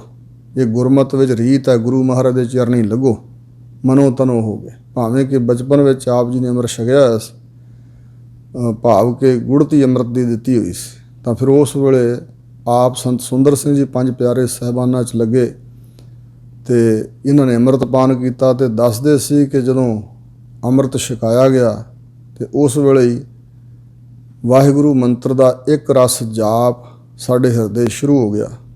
ਅਤੇ ਉਦੋਂ ਤੋਂ ਲੈ ਕੇ ਹੁਣ ਤੱਕ ਕਦੇ ਸਾਨੂੰ ਭੁੱਲਿਆ ਹੀ ਨਹੀਂ, ਮਿੰਟ ਸਕਿੰਟ ਸੁੱਤਿਆਂ ਜਾਗਦਿਆਂ ਕਦੇ ਵੀ ਵਾਹਿਗੁਰੂ ਮੰਤਰ ਦਾ ਸਿਮਰਨ ਨਹੀਂ ਕਦੇ ਵਿਸਰਿਆ। ਇਸ ਪ੍ਰਕਾਰ ਜਿਹੜਾ ਰੱਬ ਦਾ ਸਾਧੂ ਹੈ, ਸੰਤ ਹੈ, ਉਹ ਗੁਰੂ ਮਹਾਰਾਜ ਦੇ ਚਰਨਾਂ ਨਾਲ ਜੋੜਦਾ ਹੈ, ਅਕਾਲ ਪੁਰਖ ਨਾਲ ਜੋੜਦਾ ਹੈ। ਜਿਨ੍ਹਾਂ ਦੇ ਤਾਈਂ ਐਸੇ ਗੁਰਮੁਖ ਪਿਆਰਿਆਂ ਦਾ ਮਿਲਾਪ ਹੋ ਜਾਂਦਾ ਹੈ, ਸਤਿਗੁਰੂ ਦਾ ਮਿਲਾਪ ਹੋ ਜਾਂਦਾ ਹੈ, ਸਤਿਗੁਰੂ ਦੇ ਚਰਨੀ ਜੋ ਲੱਗ ਜਾਂਦਾ ਹੈ, ਸੋ ਦਰਗਹ ਹੋਏ ਖਲਾਸ। ਸਤਿਗੁਰੂ ਦੇ ਚਰਨੀ ਲੱਗਣਾ ਗੁਰੂ ਕੇ ਸ਼ਬਦ ਨਾਲ ਜੁੜਨਾ ਹੈ। ਉਹ ਜੀਵ ਦਰਗਾਹ ਦੇ ਵਿੱਚ ਖਲਾਸ ਭਾਵ ਸੁਤੰਤਰ ਹੋ ਜਾਂਦਾ, ਸੁਰਖਰੂ ਹੋ ਕੇ ਜਾਂਦਾ ਹੈ। ਉਹ ਸੰਸਾਰ ਦੇ ਬੰਦੀਖਾਨੇ 'ਚ ਨਹੀਂ ਰਹਿੰਦਾ। ਕਰ ਕਿਰਪਾ ਪ੍ਰਭ ਆਪਣੀ, ਤੇਰੇ ਦਰਸ਼ਨ ਹੋਏ ਪਿਆਸ। ਸਾਨੂੰ ਬੇਨਤੀ ਕਰਨ ਦੀ ਜਾਚ ਹਜ਼ੂਰ ਦੱਸ ਰਹੇ ਨੇ ਕਿ ਹੇ ਪ੍ਰਭੂ ਸਰਬ ਕਲਾ ਸਮਰੱਥ ਰੱਖਿਅਕ ਸਰੂਪ ਵਾਹਿਗੁਰੂ ਜੀ, ਆਪਣੀ ਕਿਰਪਾ ਇਸ ਤਰ੍ਹਾਂ ਤੁਸੀਂ ਸਾਡੇ 'ਤੇ ਕਰੋ, ਤੇਰੇ ਦਰਸ਼ਨ ਹੋਏ ਪਿਆਸ, ਤੁਹਾਡੇ ਦਰਸ਼ਨਾਂ ਦੀ ਮਨ ਵਿੱਚ ਲਗਾਤਾਰ ਪਿਆਸ ਬਣ ਜਾਏ। ਇੱਛਾ ਭਾਵ, ਇੱਥੇ ਪਿਆਸ ਦਾ ਅਰਥ ਹੈ ਉਤਕੰਠਾ, ਇੱਛਾ, ਤੀਬਰ ਤਾਂਘ ਪੈਦਾ ਹੋ ਜਾਏ ਸਾਡੇ ਹਿਰਦੇ ਅੰਦਰ ਤੁਹਾਡੇ ਦਰਸ਼ਨਾਂ ਦੀ। ਅਤੇ ਜਿਨ੍ਹਾਂ ਦੇ ਅੰਦਰ ਇਹ ਤਾਂਘ ਪੈਦਾ ਹੁੰਦੀ ਹੈ ਉਹਨਾਂ ਬਾਰੇ ਬਚਨ ਹੈ, ਕਾਂਖੀ ਏਕੈ ਦਰਸ ਤੁਹਾਰੋ, ਨਾਨਕ ਉਨ ਸੰਗ ਮੋਹਿ ਉਧਾਰੋ। ਜਿਹੜੇ ਕੇਵਲ ਇੱਛਕ ਹਨ ਤੁਹਾਡੇ ਦਰਸ਼ਨਾਂ ਦੇ, ਉਹਨਾਂ ਦੀ ਸੰਗਤ 'ਚ ਪਾ ਕੇ ਸਾਡਾ ਵੀ ਉਧਾਰ ਕਰ ਦਿਓ। ਸੋ ਇਸ ਪ੍ਰਕਾਰ ਦਰਸ਼ਨਾਂ ਦੀ ਪਿਆਸ, ਪ੍ਰਭ ਤੁਧ ਬਿਨ ਦੂਜਾ ਕੋ ਨਹੀਂ, ਨਾਨਕ ਕੀ ਅਰਦਾਸ। ਸਾਡੀ ਤੁਹਾਡੇ ਚਰਨਾਂ 'ਚ ਮਹਾਰਾਜ ਅਰਦਾਸ ਹੈ, ਅਰਜਦਾਸ ਮਨੋ ਤਨੋ ਹੋ ਕੇ ਜਿਹੜੀ ਬੇਨਤੀ ਕੀਤੀ ਜਾਏ। ਉਹ ਅਰਦਾਸ ਇਹ ਹੈ ਕਿ ਹੇ ਮਹਾਰਾਜ, ਆਪ ਜੀ ਤੋਂ ਬਗੈਰ ਹੋਰ ਦੂਜਾ ਕੋਈ ਹੈ ਹੀ ਨਹੀਂ ਜਿਸ ਦੇ ਅੱਗੇ ਫਰਿਆਦ ਕਰੀਏ। ਤੁਹਾਡੇ ਤੋਂ ਉੱਚਾ ਤਾਂ ਹੋਰ ਕੋਈ ਨਹੀਂ ਹੈ। ਇਸ ਕਰਕੇ ਤੁਹਾਡਾ ਹੀ ਸਾਰਾ ਪਸਾਰਾ ਹੈ ਅਤੇ ਤੁਸੀਂ ਸਾਰੇ ਸਮਾਏ ਹੋਏ ਹੋ। ਤੁਹਾਡੇ ਦਰਸ਼ਨਾਂ ਦੀ ਪਿਆਸ ਪੈਦਾ ਹੋਣੀ ਚਾਹੀਦੀ। ਆਸਾੜ ਸੁਹੰਦਾ ਤਿਸ ਲੱਗੈ, ਜਿਸ ਮਨ ਹਰ ਚਰਨ ਨਿਵਾਸ। ਸਤਿਗੁਰੂ ਕਹਿੰਦੇ ਨੇ ਕਿ ਹਾੜ ਦਾ ਮਹੀਨਾ ਸੁਹੰਦਾ, ਸੁਹਾਵੜਾ, ਸ਼ੋਭਨੀਕ, ਚੰਗਾ ਸਜਣ ਫੱਬਣ ਵਾਲਾ ਉਸ ਦੇ ਤਾਂ ਹੀ ਲੱਗਦਾ, ਪ੍ਰਤੀਤ ਹੁੰਦਾ ਹੈ, ਸ਼ੋਭਨੀਕ ਲੱਗਦਾ ਹੈ, ਸੁਹਾਵੜਾ ਲੱਗਦਾ ਹੈ, ਜਿਸ ਦੇ ਮਨ ਅੰਦਰ ਹਰੀ ਪਰਮਾਤਮਾ ਦੇ ਚਰਨਾਂ ਦਾ ਨਿਵਾਸ ਹੋ ਚੁੱਕਾ ਹੈ। ਵਾਹਿਗੁਰੂ ਦਾ ਨਾਮ ਰੂਪੀ ਜਿਹੜੇ ਚਰਨ ਹੈ ਨਾ, ਪਰਮਾਤਮਾ ਦੇ ਨਾਮ ਰੂਪ ਚਰਨ, ਜਿਸ ਦੇ ਹਿਰਦੇ ਅੰਦਰ ਨਿਵਾਸ ਕਰ ਗਏ, ਪੱਕੇ ਤੌਰ 'ਤੇ ਵਾਹਿਗੁਰੂ ਦਾ ਨਾਮ ਵਸ ਗਿਆ ਹੈ। ਬੰਦਗੀ ਕਰਕੇ, ਸਿਮਰਨ ਜਾਪ ਕਰ ਕਰਕੇ, ਪਹਿਲਾਂ ਬੈਖਰੀ ਬਾਣੀ, ਫਿਰ ਮੱਧਮਾ, ਫਿਰ ਪਸੰਤੀ, ਫਿਰ ਪਰਾ ਬਾਣੀ ਦਾ ਜਾਪ, ਦਸਮ ਦੁਆਰ ਵਿੱਚ ਵੀ ਸਿਮਰਨ ਹੋ ਰਿਹਾ ਹੈ, ਰੋਮ ਰੋਮ 'ਚੋਂ ਹੀ ਸਿਮਰਨ ਹੋ ਰਿਹਾ, ਗੁਰਮੁਖ ਰੋਮ ਰੋਮ ਹਰ ਧਿਆਵੈ। ਇਹ ਹੈ ਵਾਹਿਗੁਰੂ ਦੇ ਚਰਨਾਂ ਦਾ ਨਿਵਾਸ। ਉਹਨੂੰ ਇਹ ਹਾੜ ਦਾ ਮਹੀਨਾ ਬੜਾ ਸ਼ੋਭਨੀਕ ਪ੍ਰਤੀਤ ਹੁੰਦਾ, ਚੰਗਾ ਲੱਗਦਾ। ਅਗਲਾ ਸ਼ਬਦ ਹੈ ਹਜ਼ੂਰ ਦਾ, ਅਗਲੇ ਬਚਨ ਸਾਉਣ ਦੇ ਮਹੀਨੇ ਰਾਹੀਂ ਉਪਦੇਸ਼ ਦੇ ਰਹੇ ਨੇ। ਸਾਵਣ ਸਰਸੀ ਕਾਮਣੀ, ਚਰਨ ਕਮਲ ਸਿਉ ਪਿਆਰ। ਕਾਮਣੀ ਦਾ ਅਰਥ ਹੈ ਇਸਤਰੀ। ਇਸਤਰੀ ਦਾ ਅਰਥ ਹੈ ਇੱਥੇ ਜਗਿਆਸੂ ਰੂਪ ਇਸਤਰੀ, ਮਹਾਤਮਾ, ਗੁਰਮੁਖ ਪਿਆਰੇ। ਹਜ਼ੂਰ ਕਹਿੰਦੇ ਨੇ ਸਾਉਣ ਦੇ ਮਹੀਨੇ 'ਚ ਉਹ ਜੀਵ ਰੂਪ ਇਸਤਰੀ, ਜਗਿਆਸੂ ਰੂਪ ਇਸਤਰੀ ਸਰਸੀ, ਰਸ ਦੇ ਸਹਿਤ ਹੋਈ, ਆਨੰਦਿਤ ਹੋਈ। ਰਸ ਨਾਮ ਪ੍ਰੇਮ ਦਾ ਅਤੇ ਰਸ ਨਾਮ ਆਨੰਦ ਦਾ। ਵੈਸੇ ਰਸ ਦੇ ਕਈ ਅਰਥ ਨੇ, ਪਰ ਇੱਥੇ ਪ੍ਰੇਮਣ ਬਣੀ, ਸਰਸੀ ਆਨੰਦਿਤ ਹੋਈ, ਜਿਸ ਦਾ ਵਾਹਿਗੁਰੂ ਦੇ ਕਮਲ ਵਰਗੇ ਸੋਹਣੇ ਚਰਨਾਂ ਦੇ ਨਾਲ ਪਿਆਰ ਬਣ ਗਿਆ। ਉਹ ਆਨੰਦਿਤ ਹੋ ਗਈ ਇਸ ਮਹੀਨੇ ਅੰਦਰ। ਭਾਵੇਂ ਸਾਉਣ ਦਾ ਮਹੀਨਾ, ਇਹ ਸਾਧ ਸੰਗਤ ਜੀ ਬਰਸਾਤ ਰੁੱਤ ਸ਼ੁਰੂ ਹੁੰਦੀ ਹੈ, ਪਾਵਸ ਰੁੱਤ ਇਸ ਨੂੰ ਕਿਹਾ ਜਾਂਦਾ, ਅਤੇ ਇਹ ਬੜੀ ਚੰਗੀ ਬਹਾਰ ਰੁੱਤ ਹੈ। ਪਰ ਹਜ਼ੂਰ ਕਹਿੰਦੇ ਨੇ ਕਿ ਉਹੀ ਜੀਵ ਰੂਪ ਇਸਤਰੀ ਆਨੰਦਿਤ ਹੋਵੇਗੀ ਜਿਸ ਦਾ ਵਾਹਿਗੁਰੂ ਦੇ ਕਮਲ ਸਰੀਖੇ ਸੋਹਣੇ ਚਰਨਾਂ ਨਾਲ ਪਿਆਰ ਪੈ ਗਿਆ। ਮਨ ਤਨ ਰੱਤਾ ਸੱਚ ਰੰਗ। ਮਨ ਵੀ ਰੰਗਿਆ ਗਿਆ, ਤਨ ਇੰਦਰੇ ਮਾਤਰ ਵੀ ਰੱਤਾ ਗਿਆ। ਇਹ ਸੂਖਮ ਸਰੀਰ ਵੀ, ਮਨ ਵੀ ਰੱਤਾ ਗਿਆ ਵਾਹਿਗੁਰੂ ਦੇ ਸੱਚ ਸਰੂਪ ਨਾਮ ਰੂਪੀ ਰੰਗ ਵਿੱਚ। ਸੱਚ ਸਰੂਪ ਵਾਹਿਗੁਰੂ ਹੈ ਅਤੇ ਸੱਚ ਸਰੂਪ ਹੀ ਵਾਹਿਗੁਰੂ ਦਾ ਨਾਮ ਹੈ। ਉਸ ਦੇ ਰੰਗ ਪ੍ਰੇਮ ਦੇ ਵਿੱਚ ਰੰਗਿਆ ਗਿਆ ਮਨ ਵੀ ਅਤੇ ਤਨ ਵੀ। ਇੱਕੋ ਨਾਮ ਆਧਾਰ, ਕੇਵਲ ਇੱਕ ਨਾਮ ਦਾ ਹੀ ਆਧਾਰ ਆਸਰਾ ਹੈ। ਮੈਂ ਅੰਧਲੇ ਕੀ ਟੇਕ, ਤੇਰਾ ਨਾਮ ਖੁੰਦਕਾਰਾ। ਮੈਂ ਗਰੀਬ, ਮੈਂ ਮਸਕੀਨ, ਤੇਰਾ ਨਾਮ ਹੈ ਆਧਾਰਾ। ਹੋਰ ਕੋਈ ਆਧਾਰ ਨਹੀਂ ਹਿਰਦੇ ਅੰਦਰ ਧਾਰਨ ਕੀਤਾ, ਟੇਕ ਨਹੀਂ ਕਿਸੇ ਦੇ ਲਈ। ਵਿਖਿਆ ਰੰਗ ਕੂੜਾਵਿਆ, ਦਿਸਨ ਸਭੇ ਸ਼ਾਰ। ਵਿਖਿਆ ਦਾ ਅਰਥ ਹੈ ਮਾਇਆ, ਜਾਂ ਵਕਾਰ, ਕਾਮ, ਕ੍ਰੋਧ, ਮੋਹ, ਅਹੰਕਾਰ। ਇਹ ਬਿਖ ਵੱਤ ਹਨ, ਜ਼ਹਿਰ ਰੂਪ ਹਨ, ਦੁਖਦਾਈ ਨੇ। ਇਹ ਮਾਇਆ ਦਾ ਸਾਰਾ ਰੰਗ, ਮਾਇਆ ਕਾ ਰੰਗ ਸਭ ਫਿੱਕਾ, ਜਾਤੋ ਬਿਨ ਸੰਦਾਨ। ਕੱਚਾ ਰੰਗ ਕਸੁੰਭ ਕਾ, ਥੋੜੜਿਆਂ ਦਿਨ ਚਾਰ ਜੀਓ। ਇਹ ਮਾਇਆ ਰੰਗ ਕਸੁੰਭ, ਖਿਨਮੈ ਲੈ ਜਾਵਣਾ। ਚਲਦਿਆਂ ਨਾਲ ਨਾ ਚੱਲੈ, ਸਿਰ ਪਾਪ ਲੈ ਜਾਵਣਾ। ਉਹਨਾਂ ਨੇ ਇਹਨੂੰ ਕੂੜਾਵਿਆ, ਨਾਸਵੰਤ ਸਮਝ ਲਿਆ, ਝੂਠਾ ਕਰ ਦਿੱਤਾ ਹੈ। ਸੰਸਾਰੀ ਰੰਗ ਨੂੰ, ਮਾਇਆ ਦੇ ਰੰਗ ਨੂੰ ਝੂਠਾ ਬਿਆਨ ਕੀਤਾ, ਝੂਠਾ ਜਾਣਿਆ ਹੈ। ਦਿਸਨ ਸਭੇ ਸ਼ਾਰ। ਇਹ ਮਾਇਆ ਦੇ ਰੰਗ ਜਾਂ ਪਦਾਰਥ ਸਾਰੇ ਉਹਨਾਂ ਨੂੰ ਸ਼ਾਰ ਸੁਆਹ ਰੂਪ ਪ੍ਰਤੀਤ ਹੁੰਦੇ ਨੇ। ਤੈਸਾ ਸਵਰਨ ਤੈਸੀ ਉਸ ਮਾਟੀ, ਤੈਸਾ ਅੰਮ੍ਰਿਤ ਤੈਸੀ ਬਿਖ ਖਾਟੀ। ਇਸ ਪ੍ਰਕਾਰ ਸਾਰਾ ਕੁਝ ਸ਼ਾਰ ਸੁਆਹ ਰੂਪ ਪ੍ਰਤੀਤ ਹੁੰਦਾ ਹੈ। ਹਰ ਅੰਮ੍ਰਿਤ ਬੂੰਦ ਸੁਹਾਵਣੀ। ਹਰੀ ਪਰਮਾਤਮਾ ਅਕਾਲ ਪੁਰਖ ਦੇ ਨਾਮ ਦੀ ਜਿਹੜੀ ਅੰਮ੍ਰਿਤ ਬੂੰਦ ਹੈ, ਜਿਵੇਂ ਸਵਾਂਤੀ ਬੂੰਦ ਨਾਲ ਪਪੀਏ ਦੀ ਪਿਆਸ ਬੁਝਦੀ ਹੈ, ਇਸੇ ਪ੍ਰਕਾਰ ਵਾਹਿਗੁਰੂ ਪਰਮਾਤਮਾ ਦੇ ਨਾਮ ਦਾ ਜਿਹੜਾ ਅੰਮ੍ਰਿਤ ਹੈ, ਉਸ ਨਾਮ ਅੰਮ੍ਰਿਤ ਦੀ ਬੂੰਦ ਹੀ ਸੁਹਾਵਣੀ, ਸ਼ੋਭਨੀਕ ਹੈ, ਸਭ ਤੋਂ ਉਤਕ੍ਰਿਸ਼ਟ ਹੈ। ਪਰ ਇਹ ਪ੍ਰਾਪਤ ਕਿਵੇਂ ਹੋਵੇ ਜੀ? ਮਿਲ ਸਾਧੂ ਪੀਵਣਹਾਰ। ਸਾਧੂ ਸਤਿਗੁਰਾਂ ਨੂੰ ਮਿਲ ਕੇ ਸਾਧੂ ਵਾਹਿਗੁਰੂ ਦੇ ਪਿਆਰੇ ਸੰਤ ਜਨਾਂ ਦੀ ਸੰਗਤ 'ਚ ਮਿਲ ਕੇ ਪੀਣ ਵਾਲੇ ਬਣੀਦਾ ਹੈ। ਜਿਹੜਾ ਮਿਲਿਆ ਸੰਗਤ ਵਿੱਚ, ਸਤਿਗੁਰਾਂ ਦੀ ਸੰਗਤ ਵਿੱਚ, ਗੁਰੂ ਦੇ ਸ਼ਬਦ ਦੀ ਸੰਗਤ ਵਿੱਚ, ਤੇ ਜਿਨ੍ਹਾਂ ਦੇ ਰੋਮ ਰੋਮ 'ਚ ਵਾਹਿਗੁਰੂ ਦਾ ਨਾਮ ਵਸਿਆ ਹੋਇਆ, ਉਹਨਾਂ ਦੀ ਸੰਗਤ 'ਚ ਮਿਲ ਕੇ ਪੀਣ ਵਾਲਾ ਬਣਿਆ। ਜਿਹੜਾ ਵੀ ਇਸ ਤਰ੍ਹਾਂ ਦੇ ਰਾਹ 'ਤੇ ਚੱਲਿਆ ਉਹ ਪੀਣ ਵਾਲਾ ਬਣ ਗਿਆ, ਉਹਨੇ ਪੀਤਾ ਇਹ ਅੰਮ੍ਰਿਤ। ਵਣ ਤਿਣ ਪ੍ਰਭ ਸੰਗ ਮੌਲਿਆ, ਸਮਰੱਥ ਪੁਰਖ ਅਪਾਰ। ਵਾਹਿਗੁਰੂ ਅਕਾਲ ਪੁਰਖ ਪਰਮਾਤਮਾ ਜੋ ਸਮਰੱਥ ਹੈ, ਪ੍ਰਭ ਸਭਨਾ ਗੱਲਾਂ ਜੋਗਾ ਜੀਓ। ਸਭ ਕੁਛ ਕਰਨ ਦੀ ਸਮਰੱਥਾ ਜਿਹਦੇ ਪਾਸ ਹੈ। ਪੁਰਖ ਪੂਰਨ ਤੇ ਅਪਾਰ ਜੋ ਬੇਅੰਤ ਹੈ, ਉਹ ਵਾਹਿਗੁਰੂ ਪ੍ਰਭੂ ਵਣ ਤਿਣ ਪ੍ਰਭ ਸੰਗ ਮੌਲਿਆ। ਪ੍ਰਭੂ ਦੀ ਸੰਗਤ ਕਰਕੇ, ਉਸ ਵਾਹਿਗੁਰੂ ਦੀ ਸੰਗਤ ਦੁਆਰਾ ਹੀ ਵਣ ਬਿਰਸ਼ ਤ੍ਰਿਣ ਕੱਖ ਤੀਲੇ ਬਨਾਸਪਤੀ ਇਹ ਮੌਲਿਆ ਪ੍ਰਫੁੱਲਤ ਹੋਏ ਨੇ। ਸਾਰੇ ਹਰਿਆਵਲਤਾ ਜਿਹੜੀ ਆ ਵਾਹਿਗੁਰੂ ਦੀ ਜੋਤ ਕਰਕੇ ਆ। ਵਣ ਦੀ ਨਿਆਈ ਹੈ ਜਿਹੜੇ ਸਰੀਰ ਹਨ, ਬਿਰਸ਼ਾਂ ਦੀ ਨਿਆਈ ਸਰੀਰ ਤੇ ਤਿੰਨ ਇੰਦਰੇ, ਇਹ ਸਾਰੇ ਪ੍ਰਭੂ ਦੀ ਸੰਗਤ ਕਰਕੇ ਮੌਲਿਆ, ਪ੍ਰਮਾਤਮਾ ਦੀ ਜੋਤ ਕਰਕੇ ਪ੍ਰਫੁੱਲਤ ਨੇ, ਜਿਉਂਦੇ ਜਾਗਦੇ ਨੇ। ਤੇ ਜਿਨ੍ਹਾਂ ਦੇ ਮਨ ਵਿੱਚ ਵਾਹਿਗੁਰੂ ਪ੍ਰਮਾਤਮਾ ਵਸ ਗਿਆ, ਉਹਨਾਂ ਦੇ ਫਿਰ ਅੰਤਰੀਵ ਤੌਰ ਤੇ ਅਸਲੀ ਪ੍ਰਫੁੱਲਤਾ, ਖੇੜਾ ਤੇ ਹਰਿਆਵਲਤਾ ਪ੍ਰਾਪਤ ਹੋਈ। ਹਰ ਮਿਲਣਾ ਨੂੰ ਮਨ ਲੋਚਦਾ, ਕਰਮ ਮਿਲਾਵਣ ਹਾਰ। ਹਜ਼ੂਰ ਕਹਿੰਦੇ ਨੇ ਹਰੀ ਪ੍ਰਮਾਤਮਾ ਅਕਾਲ ਪੁਰਖ ਨੂੰ ਮਿਲਣ ਵਾਸਤੇ ਮਨ ਲੋਚਦਾ, ਇੱਛਦਾ ਹੈ, ਇੱਛਾ ਕਰਦਾ ਹੈ, ਪਰ ਕਰਮ ਮਿਲਾਵਣ ਹਾਰ। ਇੱਥੇ ਕਰਮ ਦਾ ਅਰਥ ਜਿਹੜੇ ਕਰਮ ਅਸੀਂ ਕਰਦੇ ਹਾਂ ਉਹ ਨਹੀਂ ਹੈ, ਬਖਸ਼ਿਸ਼ ਦਾ ਅਰਥ ਹੈ। ਫਾਰਸੀ ਭਾਸ਼ਾ ਸ਼ਬਦ ਹੈ ਕਰਮ, ਉੱਥੇ ਪੁਲਿੰਗ ਹੈ ਕਰਮ, ਤੇ ਸੰਸਕ੍ਰਿਤ ਜਾਂ ਹਿੰਦੀ ਪੰਜਾਬੀ ਦੇ ਅੰਦਰ ਇਸ ਨੂੰ ਬਖਸ਼ਿਸ਼ ਕਹਿੰਦੇ ਹਾਂ, ਤੇ ਇਸਤਰੀ ਲਿੰਗ ਹੈ। ਵਾਹਿਗੁਰੂ ਦੀ ਜਿਹੜੀ ਬਖਸ਼ਿਸ਼ ਹੈ ਉਹ ਹੀ ਮਿਲਾਉਣ ਵਾਲੀ, ਜਾਂ ਇੰਝ ਕਹਿ ਲਓ ਪ੍ਰਮਾਤਮਾ ਆਪਣੇ ਕਰਮ ਆਪਣੀ ਬਖਸ਼ਿਸ਼ ਦੁਆਰਾ ਹੀ ਮਿਲਾਉਣ ਵਾਲਾ ਹੈ। ਮਨ ਜੇ ਲੋਚਦਾ ਹੈ ਤੇ ਵਾਹਿਗੁਰੂ ਜਾਣਦਾ ਹੈ, ਜਦੋਂ ਉਹ ਟੁੱਟ ਪਿਆ, ਜਦੋਂ ਸਾਡਾ ਪ੍ਰੇਮ ਉਹਨੂੰ ਪਸੰਦ ਆ ਗਿਆ ਤੇ ਉਹ ਮਿਲਾ ਲਵੇਗਾ। ਯਾਨੀ ਟੇਕ ਆਪਣੇ ਆਪ ਤੇ ਨਹੀਂ ਹੈ। ਟੇਕ ਜਿਵੇਂ ਭਾਈ ਗੁਰਦਾਸ ਨੇ ਕਿਹਾ, ਕਰਕੇ ਨੀਚ ਸਦਾਵਣਾ ਤਾਂ ਪ੍ਰਭ ਲੇਖਾ ਅੰਦਰ ਪਾਈ। ਜੇ ਆਪਣੇ ਕਰਮ ਤੇ ਟੇਕ ਰੱਖੀ ਤੇ ਇਹ ਹੰਕਾਰ ਹੋਵੇਗਾ। ਸਾਰਾ ਸ਼ੁਭ ਕਰਮ ਕਰਕੇ ਟੇਕ ਵਾਹਿਗੁਰੂ ਦੀ ਬਖਸ਼ਿਸ਼ ਤੇ ਰੱਖਣੀ, ਆਪਣੇ ਆਪ ਨੂੰ ਨੀਚ ਨੀਵੇਂ ਹੀ ਕਹਾਉਣਾ, ਤੇ ਫਿਰ ਵਾਹਿਗੁਰੂ ਪਰਮਾਤਮਾ ਕਰਮ ਬਖਸ਼ਿਸ਼ ਕਰਕੇ ਮਿਲਾਉਣ ਵਾਲਾ ਹੈ। ਜਿਨੀ ਸਖੀਏ ਪ੍ਰਭ ਪਾਇਆ, ਹਉ ਤਿਨ ਕੈ ਸਦ ਬਲਿਹਾਰ।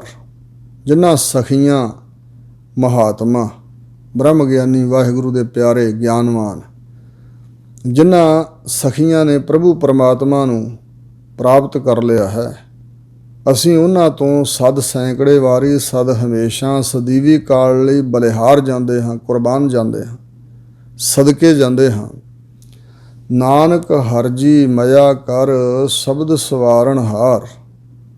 ਸਤਿਗੁਰੂ ਅਰਜਨ ਦੇਵ ਕਹਿ ਰਹੇ ਨੇ, ਹੇ ਹਰੀ ਪਰਮਾਤਮਾ ਜੀ, ਆਪਣੀ ਮਇਆ ਕਰੋ। ਮਇਆ ਨਾਮ ਮਿਹਰ ਦਾ, ਕਿਰਪਾ ਦਾ, ਦਰਵੀਪੂਤ ਹੋਣ ਦਾ। ਆਪਣੀ ਦਇਆ ਮਇਆ ਕਰੋ ਜੀ।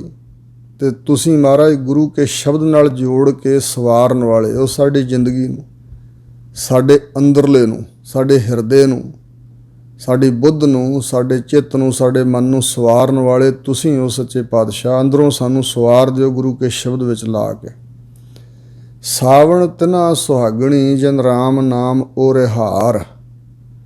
ਸਾਉਣ ਦਾ ਮਹੀਨਾ ਉਹਨਾਂ ਸੁਹਾਗਵੰਤੀਆਂ ਵਾਸਤੇ, ਭਾਵ ਉਹਨਾਂ ਸੰਤ ਜਨਾਂ ਵਾਸਤੇ, ਜਿਵੇਂ ਸੁਹਾਗਣੀਆਂ ਇਸਤਰੀਆਂ ਹੁੰਦੀਆਂ ਵਿਆਹੀਆਂ ਵਰੀਆਂ, ਪਤੀ ਦੀ ਸੰਗਤ ਵਿੱਚ ਉਹਨਾਂ ਨੂੰ ਆਨੰਦ ਹੈ। ਤਾਂ ਹਜ਼ੂਰ ਕਹਿੰਦੇ ਨੇ ਸਾਵਣ ਦਾ ਮਹੀਨਾ ਉਹਨਾਂ ਸੁਹਾਗਵੰਤੀਆਂ ਵਾਸਤੇ ਸ਼ੋਭਨੀਕ ਹੈ, ਉਹਨਾਂ ਵਾਸਤੇ ਸਾਵਣ ਆਇਆ ਹੋਇਆ ਸਮਝੋ।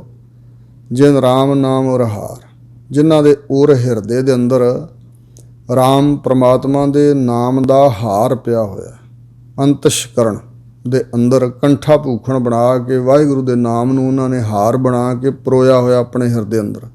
ਭਾਵ ਸਵਾਸ ਸਵਾਸ ਰੋਮ ਰੋਮ ਪਰਮਾਤਮਾ ਦਾ ਨਾਮ ਜਪਦੇ ਸਿਮਰਦੇ ਆਰਾਧਦੇ ਹਨ।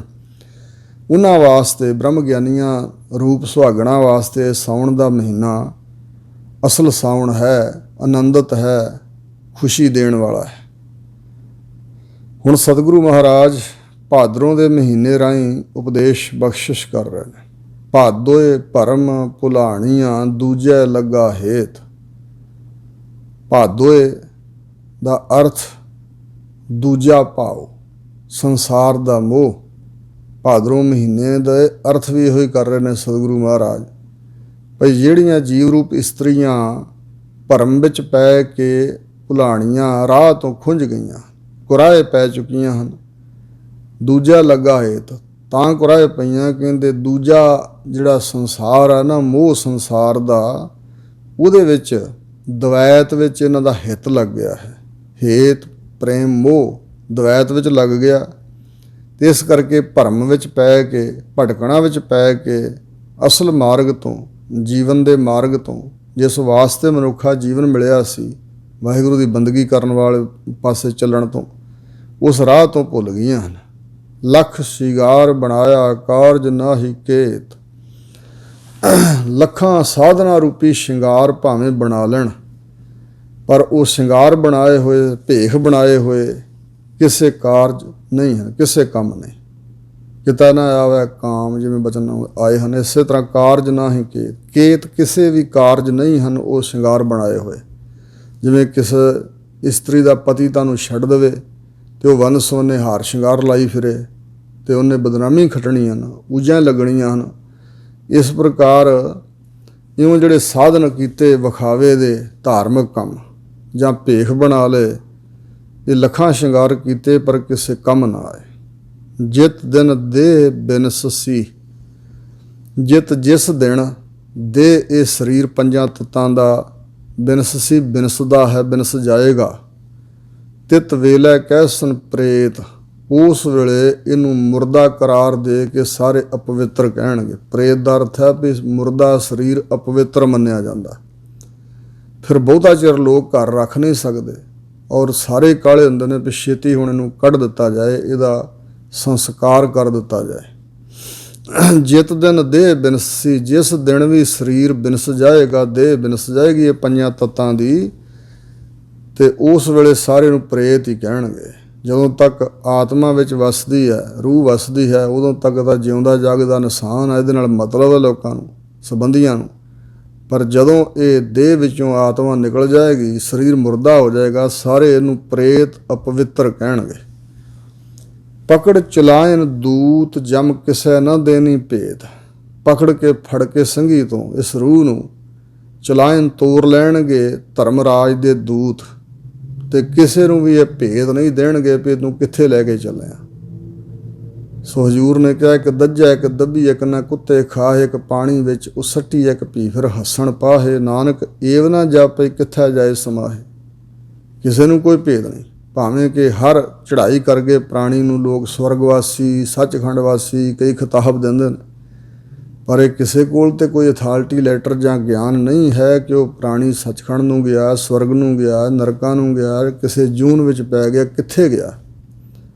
ਸੋ ਇਸ ਪ੍ਰਕਾਰ ਹਜ਼ੂਰ ਕਹਿੰਦੇ ਨੇ ਵੀ ਕਿਸੇ ਨੂੰ ਉਹ ਭੇਦ ਨਹੀਂ ਦੇਣਗੇ ਧਰਮਰਾਜ ਦੇ ਜੋ ਦੂਤ ਹਨ, ਜਮ ਹਨ। ਛੱਡ ਖੜੋਤੇ ਖਿਨੈ ਮਾਹੇ, ਜਿਨ ਸਿਉ ਲੱਗਾ ਹੇਤ, ਜਿਨ੍ਹਾਂ ਦੇ ਨਾਲ ਸਾਰੀ ਉਮਰ ਇਸ ਜੀਵ ਦਾ ਹੇਤ ਮੋਹ ਪਿਆਰ ਲੱਗਾ ਰਿਹਾ, ਉਹ ਖਿਨ ਵਿੱਚ ਹੀ ਛੱਡ ਕੇ ਇੱਕ ਪਾਸੇ ਹੋ ਖਲੋਤੇ। ਛੱਡ ਕੇ ਖਲੋ ਗਏ, ਇੱਕ ਪਾਸੇ ਹੋ ਗਏ, ਖਿਨ ਮਾਤਰ ਵਿੱਚ ਹੀ। ਛੇਤੀ ਹੀ ਉਹਨਾਂ ਦੇ ਮਨ ਵਿੱਚੋਂ ਜਿਹੜਾ ਪਿਆਰ ਭਾਵ ਸੀ ਉਹ ਟੁੱਟ ਗਿਆ, ਸੱਚਾ ਨਹੀਂ ਸੀ ਨਾ। ਤੇ ਹੱਥ ਮਰੋੜਾ ਤਨ ਕੱਪੇ, ਸਿਆਹ ਹੋਵਾ ਸੇਤ। ਜਦੋਂ ਇਸ ਜੀਵ ਦੇ ਪ੍ਰਾਣ ਨਿਕਲਦੇ ਨੇ, ਜਿੰਦ ਨਿਕਲਦੀ ਹੈ ਸਰੀਰ ਵਿੱਚੋਂ, ਤੇ ਉਸ ਵੇਲੇ ਹੱਥ ਪੈਰ ਵਿੰਗੇ ਟੇਢੇ ਹੁੰਦੇ ਨੇ। ਹੱਥ ਮਰੋੜਦਾ ਹੈ, ਹੱਥ ਮਰੋੜਨ ਦਾ ਅਰਥ ਪਛਤਾਵਾ ਕਰਨਾ ਵੀ ਹੈ। ਉਸ ਵੇਲੇ ਪਛਤਾਵਾ ਆਉਂਦਾ, ਸਾਰੇ ਕਰਮ ਅੱਖਾਂ ਅੱਗੋਂ ਲੰਘਦੇ ਨੇ, ਤੇ ਉਸ ਵੇਲੇ ਝੂਰਦਾ ਹੈ, ਹੱਥ ਮਰੋੜਦਾ ਹੈ। ਤਨ ਕੱਪੇ ਦਾ ਅਰਥ ਹੈ ਕਿ ਤਨ ਕੰਬਦਾ ਹੈ। ਦੂਜਾ ਅਰਥ ਹੈ ਤਨ ਕੱਪੇ, ਜਦੋਂ ਸੂਖਮ ਸਰੀਰ ਨੂੰ ਸਥੂਲ ਸਰੀਰ ਨਾਲੋਂ ਕੱਪਣਾ ਕੱਟਿਆ ਜਾਂਦਾ। ਸਿਆਹ ਹੋਵਾ ਸੇਤ, ਸਿਆਹ ਰੰਗ ਪਹਿਲਾਂ ਕਾਲਾ ਜਿਹਾ ਹੁੰਦਾ, ਤੇ ਫਿਰ ਜਿਸ ਵੇਲੇ ਪ੍ਰਾਣ ਨਿਕਲ ਜਾਂਦੇ ਆ, ਫਿਰ ਬੱਗਾ ਪੂਣੀ ਜਿਹਾ ਚਿੱਟੇ ਜਿਹੇ ਰੰਗ ਦਾ ਹੋ ਜਾਂਦਾ ਸਰੀਰ। ਜਾਂ ਇੰਜ ਕਹਿ ਲਓ ਵੀ ਕਦੇ ਸਿਆਹ ਕਾਲਾ ਤੇ ਕਦੇ ਚਿੱਟਾ, ਇਉਂ ਇੱਕ ਰੰਗ ਆਉਂਦਾ ਤੇ ਇੱਕ ਜਾਂਦਾ। ਉਸ ਵੇਲੇ ਦੁੱਖ ਤਕਲੀਫ, ਚਿੰਤਾ, ਝੋਰਾ, ਪਛਤਾਵਾ, ਦੁੱਖ ਜਿਹੜਾ ਪਹੁੰਚਦਾ। ਜਿਵੇਂ ਸੰਤ ਈਸ਼ਰ ਸਿੰਘ ਜੀ ਬਰਕਤ ਦੌਧਰ ਨਗਰ ਹੈ ਮਾਲਵੇ ਦੇ ਵਿੱਚ, ਉੱਥੇ ਹੋਏ ਨੇ। ਬੜੇ ਤਕੜੇ ਮਹਾਂਪੁਰਸ਼, ਬੜੇ ਵਿਦਵਾਨ ਸਨ। ਅਤੇ ਉਹ ਜਦੋਂ ਚੜ੍ਹਾਈ ਕਰਨ ਲੱਗੇ ਸੀ, ਮੈਂ ਸੁਣਿਆ ਕਿ ਮਲਕ ਪਿੰਡ ਦਾ ਇੱਕ ਜ਼ਿਮੀਂਦਾਰ ਉਹਨਾਂ ਦੇ ਕੋਲ ਬੈਠਾ ਸੀ, ਅਤੇ ਉਹਨਾਂ ਦੱਸ ਦਿੱਤਾ ਕਿ ਹੁਣ ਅਸੀਂ ਭਾਈ ਸਰੀਰ ਤਿਆਗਣ ਲੱਗੇ, ਕੋਈ ਵਚਨ ਪੁੱਛਣਾ ਤਾਂ ਪੁੱਛ ਲਓ, ਅਤੇ ਬਾਅਦ ਵਿੱਚ ਅਸੀਂ ਬੋਲਣਾ ਨਹੀਂ। ਉਹਨੇ ਇੰਨਾ ਪੁੱਛਿਆ ਸੀ ਵੀ ਤੁਸੀਂ ਕਥਾ ਵਿੱਚ ਸੁਣਾਉਂਦੇ ਰਹੇ ਹੋ ਵੀ ਜਨਮ ਵੇਲੇ ਵੀ ਬਹੁਤ ਜ਼ਿਆਦਾ ਤਕਲੀਫ ਇਸ ਜੀਵ ਨੂੰ ਝੱਲਣੀ ਪੈਂਦੀ ਆ। ਬੱਚਾ ਜਨਮ ਲੈਂਦਾ ਰੋਂਦਾ, ਦੱਸ ਤਾਂ ਸਕਦਾ ਨਹੀਂ, ਅਤੇ ਜਦੋਂ ਚੜ੍ਹਾਈ ਕਰਦਾ ਉਸ ਵੇਲੇ ਵੀ ਬੜੀ ਤਕਲੀਫ ਹੁੰਦੀ ਆ, ਅਤੇ ਕੀ ਤੁਹਾਨੂੰ ਕੁਝ ਮਹਿਸੂਸ ਨਹੀਂ ਹੋ ਰਿਹਾ? ਉਹ ਕਹਿਣ ਲੱਗੇ, ਭਾਈ ਮਹਿਸੂਸ ਨਹੀਂ ਹੋ ਰਿਹਾ ਗਿਆਨ ਦੀ ਜਿਹੜੀ ਅਵਸਥਾ ਉਸ ਕਰਕੇ, ਪਰ ਉਂਝ ਜੀਵ ਨੂੰ, ਮਨਮੁਖਾਂ ਨੂੰ ਇਹ ਤਕਲੀਫ ਉਠਾਉਣੀ ਪੈਂਦੀ ਹੈ, ਜਨਮ ਵੇਲੇ ਵੀ ਮਰਨ ਵੇਲੇ ਵੀ।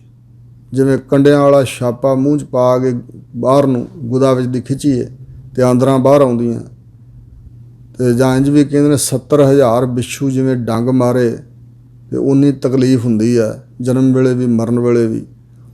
ਪਰ ਵਾਹਿਗੁਰੂ ਦੇ ਸਿਮਰਨ ਦੀ ਇਹ ਤਾਕਤ ਹੈ ਵੀ ਅਸੀਂ ਸੁਖੈਨ ਢੰਗ ਨਾਲ ਹੀ ਸਰੀਰ ਤਿਆਗਣ ਲੱਗੇ ਹਾਂ। ਜਿਵੇਂ ਸੱਪ ਕੁੰਜ ਲਾਉਂਦਾ ਜਾਂ ਹਾਥੀ ਦੇ ਗਲ ਵਿੱਚੋਂ ਫੁੱਲਾਂ ਦੀ ਮਾਲਾ ਲਾਹ ਲਈਦੀ ਆ, ਇਸ ਪ੍ਰਕਾਰ ਦਾ ਤਨ ਤਿਆਗਣਾ ਹੁੰਦਾ ਹੈ, ਅਤੇ ਉਹਨਾਂ ਵਾਸਤੇ ਔਖਾ ਨਹੀਂ ਹੈ।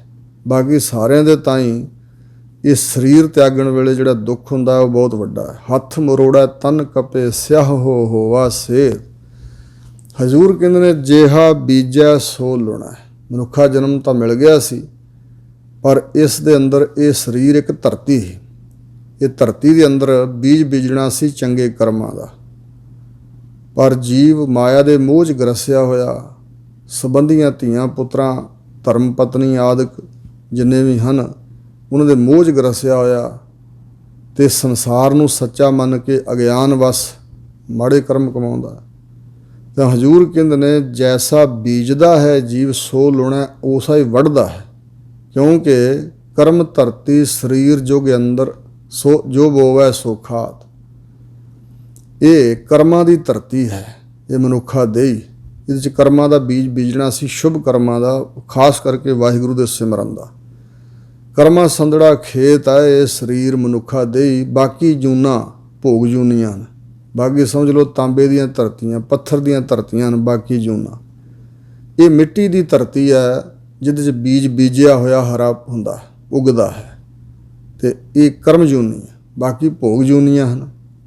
ਦੇਵਤੇ ਵੀ ਇਸ ਮਨੁੱਖਾ ਦੇਹ ਨੂੰ ਲੋਚਦੇ ਨੇ। ਇਸ ਦੇਹੀ ਕੋ ਸਿਮਰਹਿ ਦੇਵ, ਸੋ ਦੇਹੀ ਭਜ ਹਰ ਕੀ ਸੇਵ। ਇਸ ਤਰ੍ਹਾਂ ਦਾ ਉਪਦੇਸ਼ ਦਿੱਤਾ ਹਜ਼ੂਰ ਨੇ ਵੀ ਇਹ ਕਰਮਾਂ ਦਾ ਖੇਤ ਹੈ, ਇਹਦੇ ਵਿੱਚ ਜੈਸਾ ਬੀਜ ਕੋਈ ਬੀਜਦਾ ਸੋ ਲੁਣਾ ਵੱਢਦਾ ਹੈ, ਭਾਵ ਉਹ ਫਲ ਪ੍ਰਾਪਤ ਕਰਦਾ। ਨਾਨਕ ਪ੍ਰਭ ਸਰਣਾਗਤੀ ਚਰਨ ਬੋਹਿਤ ਪ੍ਰਭ ਦੇਤ। ਸਤਿਗੁਰੂ ਅਰਜਨ ਦੇਵ ਮਹਾਰਾਜ ਕਹਿੰਦੇ ਨੇ ਕਿ ਜਿਹੜੇ ਪ੍ਰਭੂ ਪਰਮਾਤਮਾ ਦੀ ਸ਼ਰਨ ਨੂੰ ਗਤ ਪ੍ਰਾਪਤ ਹੋ ਗਏ, ਸ਼ਰਨ ਵਿੱਚ ਆ ਗਏ ਹਨ, ਉਹਨਾਂ ਨੂੰ ਪ੍ਰਭੂ ਪਰਮਾਤਮਾ ਆਪਣੇ ਚਰਨਾਂ ਦਾ ਬੋਹਿਤ ਜਹਾਜ਼ ਬਖਸ਼ ਕੇ ਪਾਰ ਲਗਾਉਂਦੇ ਨੇ। ਬੋਹਿਤ ਅਰਥ ਹੈ ਜਹਾਜ਼, ਬੇੜਾ। ਸੰਸਾਰ ਸਮੁੰਦਰ ਵਿੱਚੋਂ ਪਾਰ ਕਰਨ ਲਈ ਪ੍ਰਭੂ ਅਕਾਲ ਪੁਰਖ ਜੀ ਦੇ ਦਿੰਦੇ ਹਨ ਆਪਣੇ ਚਰਨਾਂ ਦਾ ਆਸਰਾ। ਬੋਹਿਤ ਜਹਾਜ਼ ਬਖਸ਼ ਦਿੰਦੇ ਨੇ, ਇਸ ਜਹਾਜ਼ 'ਤੇ ਚੜ੍ਹਾ ਕੇ ਪਾਰ ਲੰਘਾ ਦਿੰਦੇ ਨੇ। ਸਾਗਰ ਤਰਿਓ ਬਾਸ਼ਰ ਖੋਜ। ਉਹਨਾਂ ਵਾਸਤੇ ਸੰਸਾਰ ਸਮੁੰਦਰ ਤਰਨਾ ਇੰਨਾ ਸੌਖਾ ਜਿਵੇਂ ਕਿਸੇ ਵੱਛੇ ਦਾ ਪੈਰ ਲੱਗਾ ਹੋਵੇ ਧਰਤੀ 'ਤੇ, ਅਤੇ ਬਾਰਿਸ਼ ਪੈਣ ਕਰਕੇ ਉਹ ਜਿਹੜਾ ਵੱਛੇ ਦਾ ਖੋਜ ਹੈ, ਪੈਰ ਦਾ ਨਿਸ਼ਾਨ ਹੈ, ਉਹ ਪਾਣੀ ਨਾਲ ਭਰਿਆ ਹੁੰਦਾ, ਅਤੇ ਉਸ ਨੂੰ ਪਾਰ ਕਰਨਾ ਤਾਂ ਕੋਈ ਔਖਾ ਨਹੀਂ। ਬੱਚਾ ਵੀ ਉਲਾਂਘ ਪੁੱਟ ਕੇ ਲੰਘ ਜਾਂਦਾ। ਇਸ ਲਈ ਫਿਰ ਉਹ ਸੰਸਾਰ ਸਮੁੰਦਰ ਤਰਨਾ ਇੰਨਾ ਸੁਖੈਨ ਹੋ ਗਿਆ ਜਿਹਨੂੰ ਵਾਹਿਗੁਰੂ ਦੇ ਨਾਮ ਰੂਪ ਚਰਨਾਂ ਦਾ ਜਹਾਜ਼ ਮਿਲ ਜਾਏ, ਆਸਰਾ ਮਿਲ ਜਾਏ। ਸੇ ਭਾਦੋਏ ਨਰਕ ਨਾ ਪਾਈਐ ਹੈ ਗੁਰ ਰੱਖਣ ਵਾਲਾ ਹੇਤ। ਸੇ ਉਹ ਭਾਦਰੋਂ ਦੇ ਮਹੀਨੇ ਵਿੱਚ ਨਰਕਾਂ ਵਿੱਚ ਨਹੀਂ ਜੀਵ ਪਾਏ ਜਾਂਦੇ ਜਿਨ੍ਹਾਂ ਦੇ ਨਾਲ ਸਤਿਗੁਰੂ ਮਹਾਰਾਜ ਜੀ ਦਾ ਹੇਤ ਹੈ, ਗੁਰ ਰੱਖਣ ਵਾਲਾ ਹੇਤ, ਜਿਨ੍ਹਾਂ ਦੇ ਤਾਈਂ ਸਤਿਗੁਰੂ ਮਹਾਰਾਜ ਜੀ ਹਿੱਤ ਕਰਦੇ ਨੇ, ਪਿਆਰ ਕਰਦੇ ਨੇ। ਕਿਉਂਕਿ ਜਿਹੜਾ ਸਤਿਗੁਰੂ ਦੇ ਚਰਨਾਂ ਨਾਲ ਪ੍ਰੇਮ ਕਰਦਾ ਉਹਦੇ ਨਾਲ ਸਤਿਗੁਰੂ ਵੀ ਪ੍ਰੇਮ ਕਰਦੇ ਨੇ। ਚਰਨ ਸਰਣ ਗੁਰ ਏਕ ਪੈਂਡਾ ਜਾਏ ਚੱਲ, ਸਤਿਗੁਰ ਕੋਟ ਪੈਂਡਾ ਆਗੇ ਹੋਏ ਲੇਤ ਹੈ। ਭਾਵਨੀ ਭਗਤ ਭਾਏ ਕੌਡੀ ਅਗਰ ਭਾਗ ਰਾਖੈ, ਤਾਹੇ ਗੁਰ ਸਰਵ ਨਿਧਾਨ ਦਾਨ ਦੇਤ ਹੈ। ਏਕ ਬਾਰ ਸਤਿਗੁਰ ਮੰਤਰ ਸਿਮਰਨ ਮਾਤਰ, ਸਿਮਰਨ ਤਾਹੇ ਬਾਰੰਬਾਰ ਗੁਰ ਹੇਤ ਹੈ। ਸੋ ਇਸ ਪ੍ਰਕਾਰ ਸਤਿਗੁਰੂ ਜੀ ਦੇ ਨਾਲ ਜਿਨ੍ਹਾਂ ਦਾ ਹੇਤ ਪਿਆਰ ਹੈ, ਸਤਿਗੁਰੂ ਉਹਨਾਂ ਦੇ ਰੱਖਣ ਵਾਲੇ ਰਖਵਾਲੇ ਹਨ। ਉਹਨਾਂ ਨੂੰ ਜਿਨ੍ਹਾਂ ਦੇ ਸਤਿਗੁਰੂ ਰਖਵਾਲੇ ਨੇ, ਫਿਰ ਨਰਕਾਂ ਵਿੱਚ ਨਹੀਂ ਪਾਇਆ ਜਾਏਗਾ, ਉਹ ਨਰਕਾਂ 'ਚ ਨਹੀਂ ਪਾਏ ਜਾਂਦੇ ਹਨ।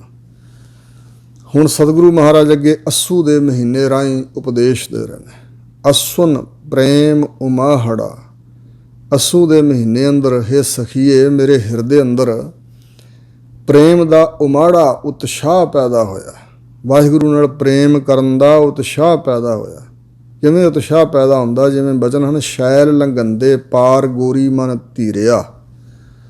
ਰੱਬ ਦੇ ਸਾਧੂ ਸੰਤ ਜੋ ਸੰਸਾਰ 'ਚ ਆਉਂਦੇ ਨੇ, ਬੰਦਗੀ ਕਰਕੇ ਮਹਾਨ ਬਖਸ਼ਿਸ਼ਾਂ ਹਾਸਲ ਕਰਦੇ ਨੇ, ਉਹਨਾਂ ਵੱਲ ਵੇਖ ਕੇ ਹੋਰਨਾਂ ਜਗਿਆਸੂਆਂ ਨੂੰ ਵੀ ਉਤਸ਼ਾਹ ਪੈਦਾ ਹੁੰਦਾ ਇਸ ਮਾਰਗ 'ਤੇ ਚੱਲਣ ਲਈ। ਨੌਜਵਾਨ ਲੜਕੇ ਇੱਕ ਪਾਸੇ ਖੜ੍ਹੇ ਸੀ, ਇੱਕ ਪਾਸੇ ਨੌਜਵਾਨ ਬੀਬੀਆਂ ਲੜਕੀਆਂ ਖੜ੍ਹੀਆਂ ਸਨ। ਡਰਦੀਆਂ ਸਨ ਕਿ ਜੇ ਅਸੀਂ ਇਸ ਨਦੀ ਵਿੱਚ ਛਾਲਾਂ ਮਾਰੀਆਂ ਤਾਂ ਡੁੱਬ ਨਾ ਜਾਈਏ, ਬੜੀ ਦੂਰ ਤੱਕ ਪਸਰੀ ਹੋਈ ਹੈ। ਜਦੋਂ ਨੌਜਵਾਨ ਲੜਕਿਆਂ ਨੇ ਸ਼ੈਲ ਲੰਘੰਦੇ ਪਾਰ ਮਾਰ ਕੇ ਛਾਲਾਂ ਠਿੱਲ ਪਏ ਅਤੇ ਪਾਰਲੇ ਕੰਢੇ ਲੰਘ ਗਏ, ਤਾਂ ਫਿਰ ਉਹਨਾਂ ਬੀਬੀਆਂ ਨੂੰ ਵੀ ਉਤਸ਼ਾਹ ਆ ਗਿਆ ਵੀ ਅਸੀਂ ਵੀ ਨੌਜਵਾਨ ਉਮਰ ਵਿੱਚ ਹਾਂ, ਸਾਡੇ 'ਚ ਵੀ ਬਲ ਹੈ। ਉਹ ਵੀ ਠਿੱਲ ਪਈਆਂ, ਤਰ ਕੇ ਉਹ ਵੀ ਪਾਰ ਲੱਗ ਗਈਆਂ। ਇਸੇ ਤਰ੍ਹਾਂ ਉਹਨਾਂ ਰੱਬ ਦੇ ਪਿਆਰਿਆਂ ਵੱਲ ਵੇਖ ਕੇ ਪ੍ਰੇਮ ਉਤਸ਼ਾਹ ਪੈਦਾ ਹੁੰਦਾ ਵਾਹਿਗੁਰੂ ਦੀ ਬੰਦਗੀ ਕਰਨ ਦਾ। ਅਤੇ ਕਿਉਂ ਮਿਲੀਏ ਹਰ ਜਾਏ। ਹੁਣ ਪ੍ਰਸ਼ਨ ਉੱਠਦਾ ਹੈ ਕਿ ਕਿਵੇਂ ਮਿਲੀਏ ਹਰੀ ਪਰਮਾਤਮਾ ਨੂੰ ਜਾ ਕੇ। ਵਾਹਿਗੁਰੂ ਤਾਂ ਸਾਡੀ ਪਹੁੰਚ ਤੋਂ ਦੂਰ ਹੈ, ਨੇੜੇ ਤਾਂ ਹੈ ਨਹੀਂ, ਦਿਖਾਈ ਦੇ ਦਿੰਦਾ ਨਹੀਂ, ਦਰਸ਼ਨ ਤਾਂ ਹੁੰਦੇ ਨਹੀਂ, ਪਤਾ ਸਾਨੂੰ ਕੁਛ ਨਹੀਂ। ਮਨ ਤਨ ਪਿਆਸ ਦਰਸ਼ਨ ਘਣੀ, ਕੋਈ ਆਣ ਮਿਲਾਵੇ ਮਾਏ। ਹੇ ਮੇਰੀ ਮਾਏ ਮਾਂ ਜਾਂ ਬ੍ਰਹਮ ਗਿਆਨੀਓ ਜਾਂ ਮਾਂ ਰੂਪ ਸਤਿਗੁਰੂ ਜੀ, ਮਨ ਅੰਦਰ ਵੀ ਅਤੇ ਤਨ ਅੰਦਰ ਵੀ ਦਰਸ਼ਨਾਂ ਦੀ ਘਣੀ ਬਹੁਤ ਜ਼ਿਆਦਾ ਪਿਆਸ ਲੱਗੀ ਹੋਈ ਹੈ, ਤੀਬਰ ਤਾਂਘ ਬਣੀ ਹੋਈ ਹੈ। ਕੋਈ ਆਣ ਮਿਲਾਵੇ, ਜਿਵੇਂ ਵਚਨ ਹੈ, ਕੋਈ ਆਣ ਮਿਲਾਵੇ ਮੇਰਾ ਪ੍ਰੀਤਮ ਪਿਆਰਾ ਹੋਂ ਤਿਸ ਪੈ ਆਪ ਵਿੱਚ ਆਈ। ਕੋਈ ਲਿਆ ਮਿਲਾਵੇ ਮੈਨੂੰ। ਮੇਰੀ ਇੱਛਾ ਹੈ ਕਿ ਕੋਈ ਲਿਆ ਕੇ ਮੈਨੂੰ ਮਿਲਾਉਂਦਾ ਹੈ ਤਾਂ ਮਿਲਾਪ ਹੋ ਜਾਏਗਾ। ਫਿਰ ਇਸ ਪ੍ਰਸ਼ਨ ਦਾ ਜਵਾਬ ਮਿਲਿਆ ਵੀ ਕੌਣ ਹੈ ਜੋ ਲਿਆ ਮਿਲਾਵੇ? ਸੰਤ ਸਹਾਈ ਪ੍ਰੇਮ ਕੇ। ਜਿਹੜੇ ਸ਼ਾਂਤ ਆਤਮਾ ਗੁਰਮੁਖ ਨੇ, ਪਰਮਾਤਮਾ ਨਾਲ ਭਿੱਜੇ ਹੋਏ ਪ੍ਰੇਮ ਵਿੱਚ, ਉਹ ਪ੍ਰੇਮ ਨੂੰ ਅੱਗੇ ਵਧਾਉਣ ਵਿੱਚ ਸਹਾਈ ਹੁੰਦੇ ਨੇ। ਵਾਹਿਗੁਰੂ ਨਾਲ ਪ੍ਰੇਮ ਜੋੜਨ ਵਿੱਚ ਰੱਬ ਦੇ ਸੰਤ ਹੀ ਸਹਾਈ ਨੇ, ਕਿਉਂਕਿ ਜੋ ਜੈਸੀ ਸੰਗਤ ਮਿਲੈ ਸੋ ਤੈਸੋ ਫਲ ਖਾਏ। ਹਉ ਤਿਨ ਕੈ ਲਾਗਾ ਪਾਏ। ਜੇ ਪਤਾ ਲੱਗਾ ਵੀ ਰੱਬ ਦੇ ਸੰਤ ਪ੍ਰੇਮ ਵਿੱਚ ਸਹਾਇਤਾ ਕਰਦੇ ਨੇ, ਤਾਂ ਫਿਰ ਮੇਰੇ ਅੰਦਰ ਇੱਛਾ ਵੀ ਮੈਂ ਉਹਨਾਂ ਦੇ ਪੈਰੀਂ ਲੱਗਾ। ਫਿਰ ਇਹ ਅੰਦਰ ਭਾਵਨਾ ਬਣਨੀ ਚਾਹੀਦੀ। ਜਿਵੇਂ ਬਚਨ ਹੈ, ਤੈਂ ਸਾਹਿਬ ਕੀ ਬਾਤ ਜੇ ਆਖਿਆ ਕਹੋ ਨਾਨਕ ਕਿਆ ਦੀਜੈ, ਸੀਸ ਵੱਡੇ ਕਰ ਬੈਸਣ ਦੀਜੈ ਵਿਣ ਸਿਰ ਸੇਵ ਕਰੀਜੈ।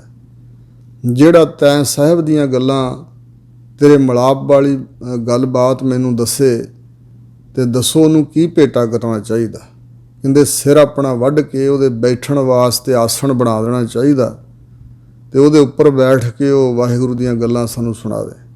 ਸੋ ਇਸ ਪ੍ਰਕਾਰ ਇਉਂ ਜੇ ਰੱਬ ਦੇ ਸੰਤ ਹੋਣ, ਜਿਵੇਂ ਫਰੀਦ ਜੀ ਨੇ ਕਿਹਾ ਹੈ ਭਈ ਫਰੀਦਾ ਮੈਂ ਜਾਣਿਆ ਵੱਡ ਹੰਸ ਹੈ, ਤਾਂ ਮੈਂ ਕੀਆ ਸੰਗ। ਪਰਖ ਕਰ ਲੈਣੀ ਚਾਹੀਦੀ, ਵੇਖ ਵਿਚਾਰ ਲੈਣਾ ਚਾਹੀਦਾ। ਉਹਨਾਂ ਦੀ ਜਿਹੜੀ ਕਰਨੀ ਕਰਤੂਤ ਆ ਉਹ ਵੇਖ ਲੈਣੀ ਚਾਹੀਦੀ ਵੀ ਹੈ ਰੱਬ ਦੇ ਸੰਤਾਂ ਵਾਲੀ, ਫਿਰ ਜ਼ਰੂਰ ਉਹਨਾਂ ਦੀ ਸੰਗਤ ਕਰਨੀ ਚਾਹੀਦੀ ਹੈ। ਉਹਨਾਂ ਦੇ ਮੈਂ ਚਰਨੀ ਲੱਗਾ। ਵਿਣ ਪ੍ਰਭ ਕਿਉਂ ਸੁਖ ਪਾਈ ਹੈ, ਬਿਨਾਂ ਪ੍ਰਭੂ ਦੀ ਸ਼ਰਨ ਤੋਂ ਮਿਲਾਪ ਤੋਂ ਬਗੈਰ ਕਿਵੇਂ ਆਤਮਿਕ ਸੁਖ ਪ੍ਰਾਪਤ ਕੀਤਾ ਜਾ ਸਕਦਾ ਹੈ। ਦੂਜੀ ਨਾ ਹੀ ਜਾਏ। ਆਤਮਿਕ ਸੁਖ ਦੀ ਪ੍ਰਾਪਤੀ ਲਈ ਹੋਰ ਦੂਜੀ ਕੋਈ ਜਗ੍ਹਾ ਹੀ ਨਹੀਂ ਹੈ। ਮਤਲਬ ਹਜ਼ੂਰ ਦੱਸ ਰਹੇ ਨੇ ਕਿ ਇਸ ਰਾਹ 'ਤੇ ਚੱਲਣ ਤੋਂ ਬਗੈਰ ਸਦਾ ਦਾ ਸੁੱਖ ਨਹੀਂ ਮਿਲ ਸਕਦਾ ਕਿਸੇ ਵੀ ਜੀਵ ਨੂੰ। ਅਕਸਰ ਤੇ ਇਸ ਮਾਰਗ 'ਤੇ ਚੱਲਣਾ ਹੀ ਪੈਣਾ। ਜਿੰਨਾ ਮਰਜ਼ੀ ਭਰਮ ਭਟਕ ਲਈਏ, ਜਿੰਨੇ ਮਰਜ਼ੀ ਪਦਾਰਥ ਭੋਗ ਲਈਏ, ਜਿੰਨੇ ਮਰਜ਼ੀ ਜਨਮਾਂ 'ਚ ਆ ਕੇ ਹੋਏ ਸੰਸਾਰੀ ਸੁੱਖ ਲੈ ਲਈਏ, ਟਿਕਾ ਨਹੀਂ ਹੈ।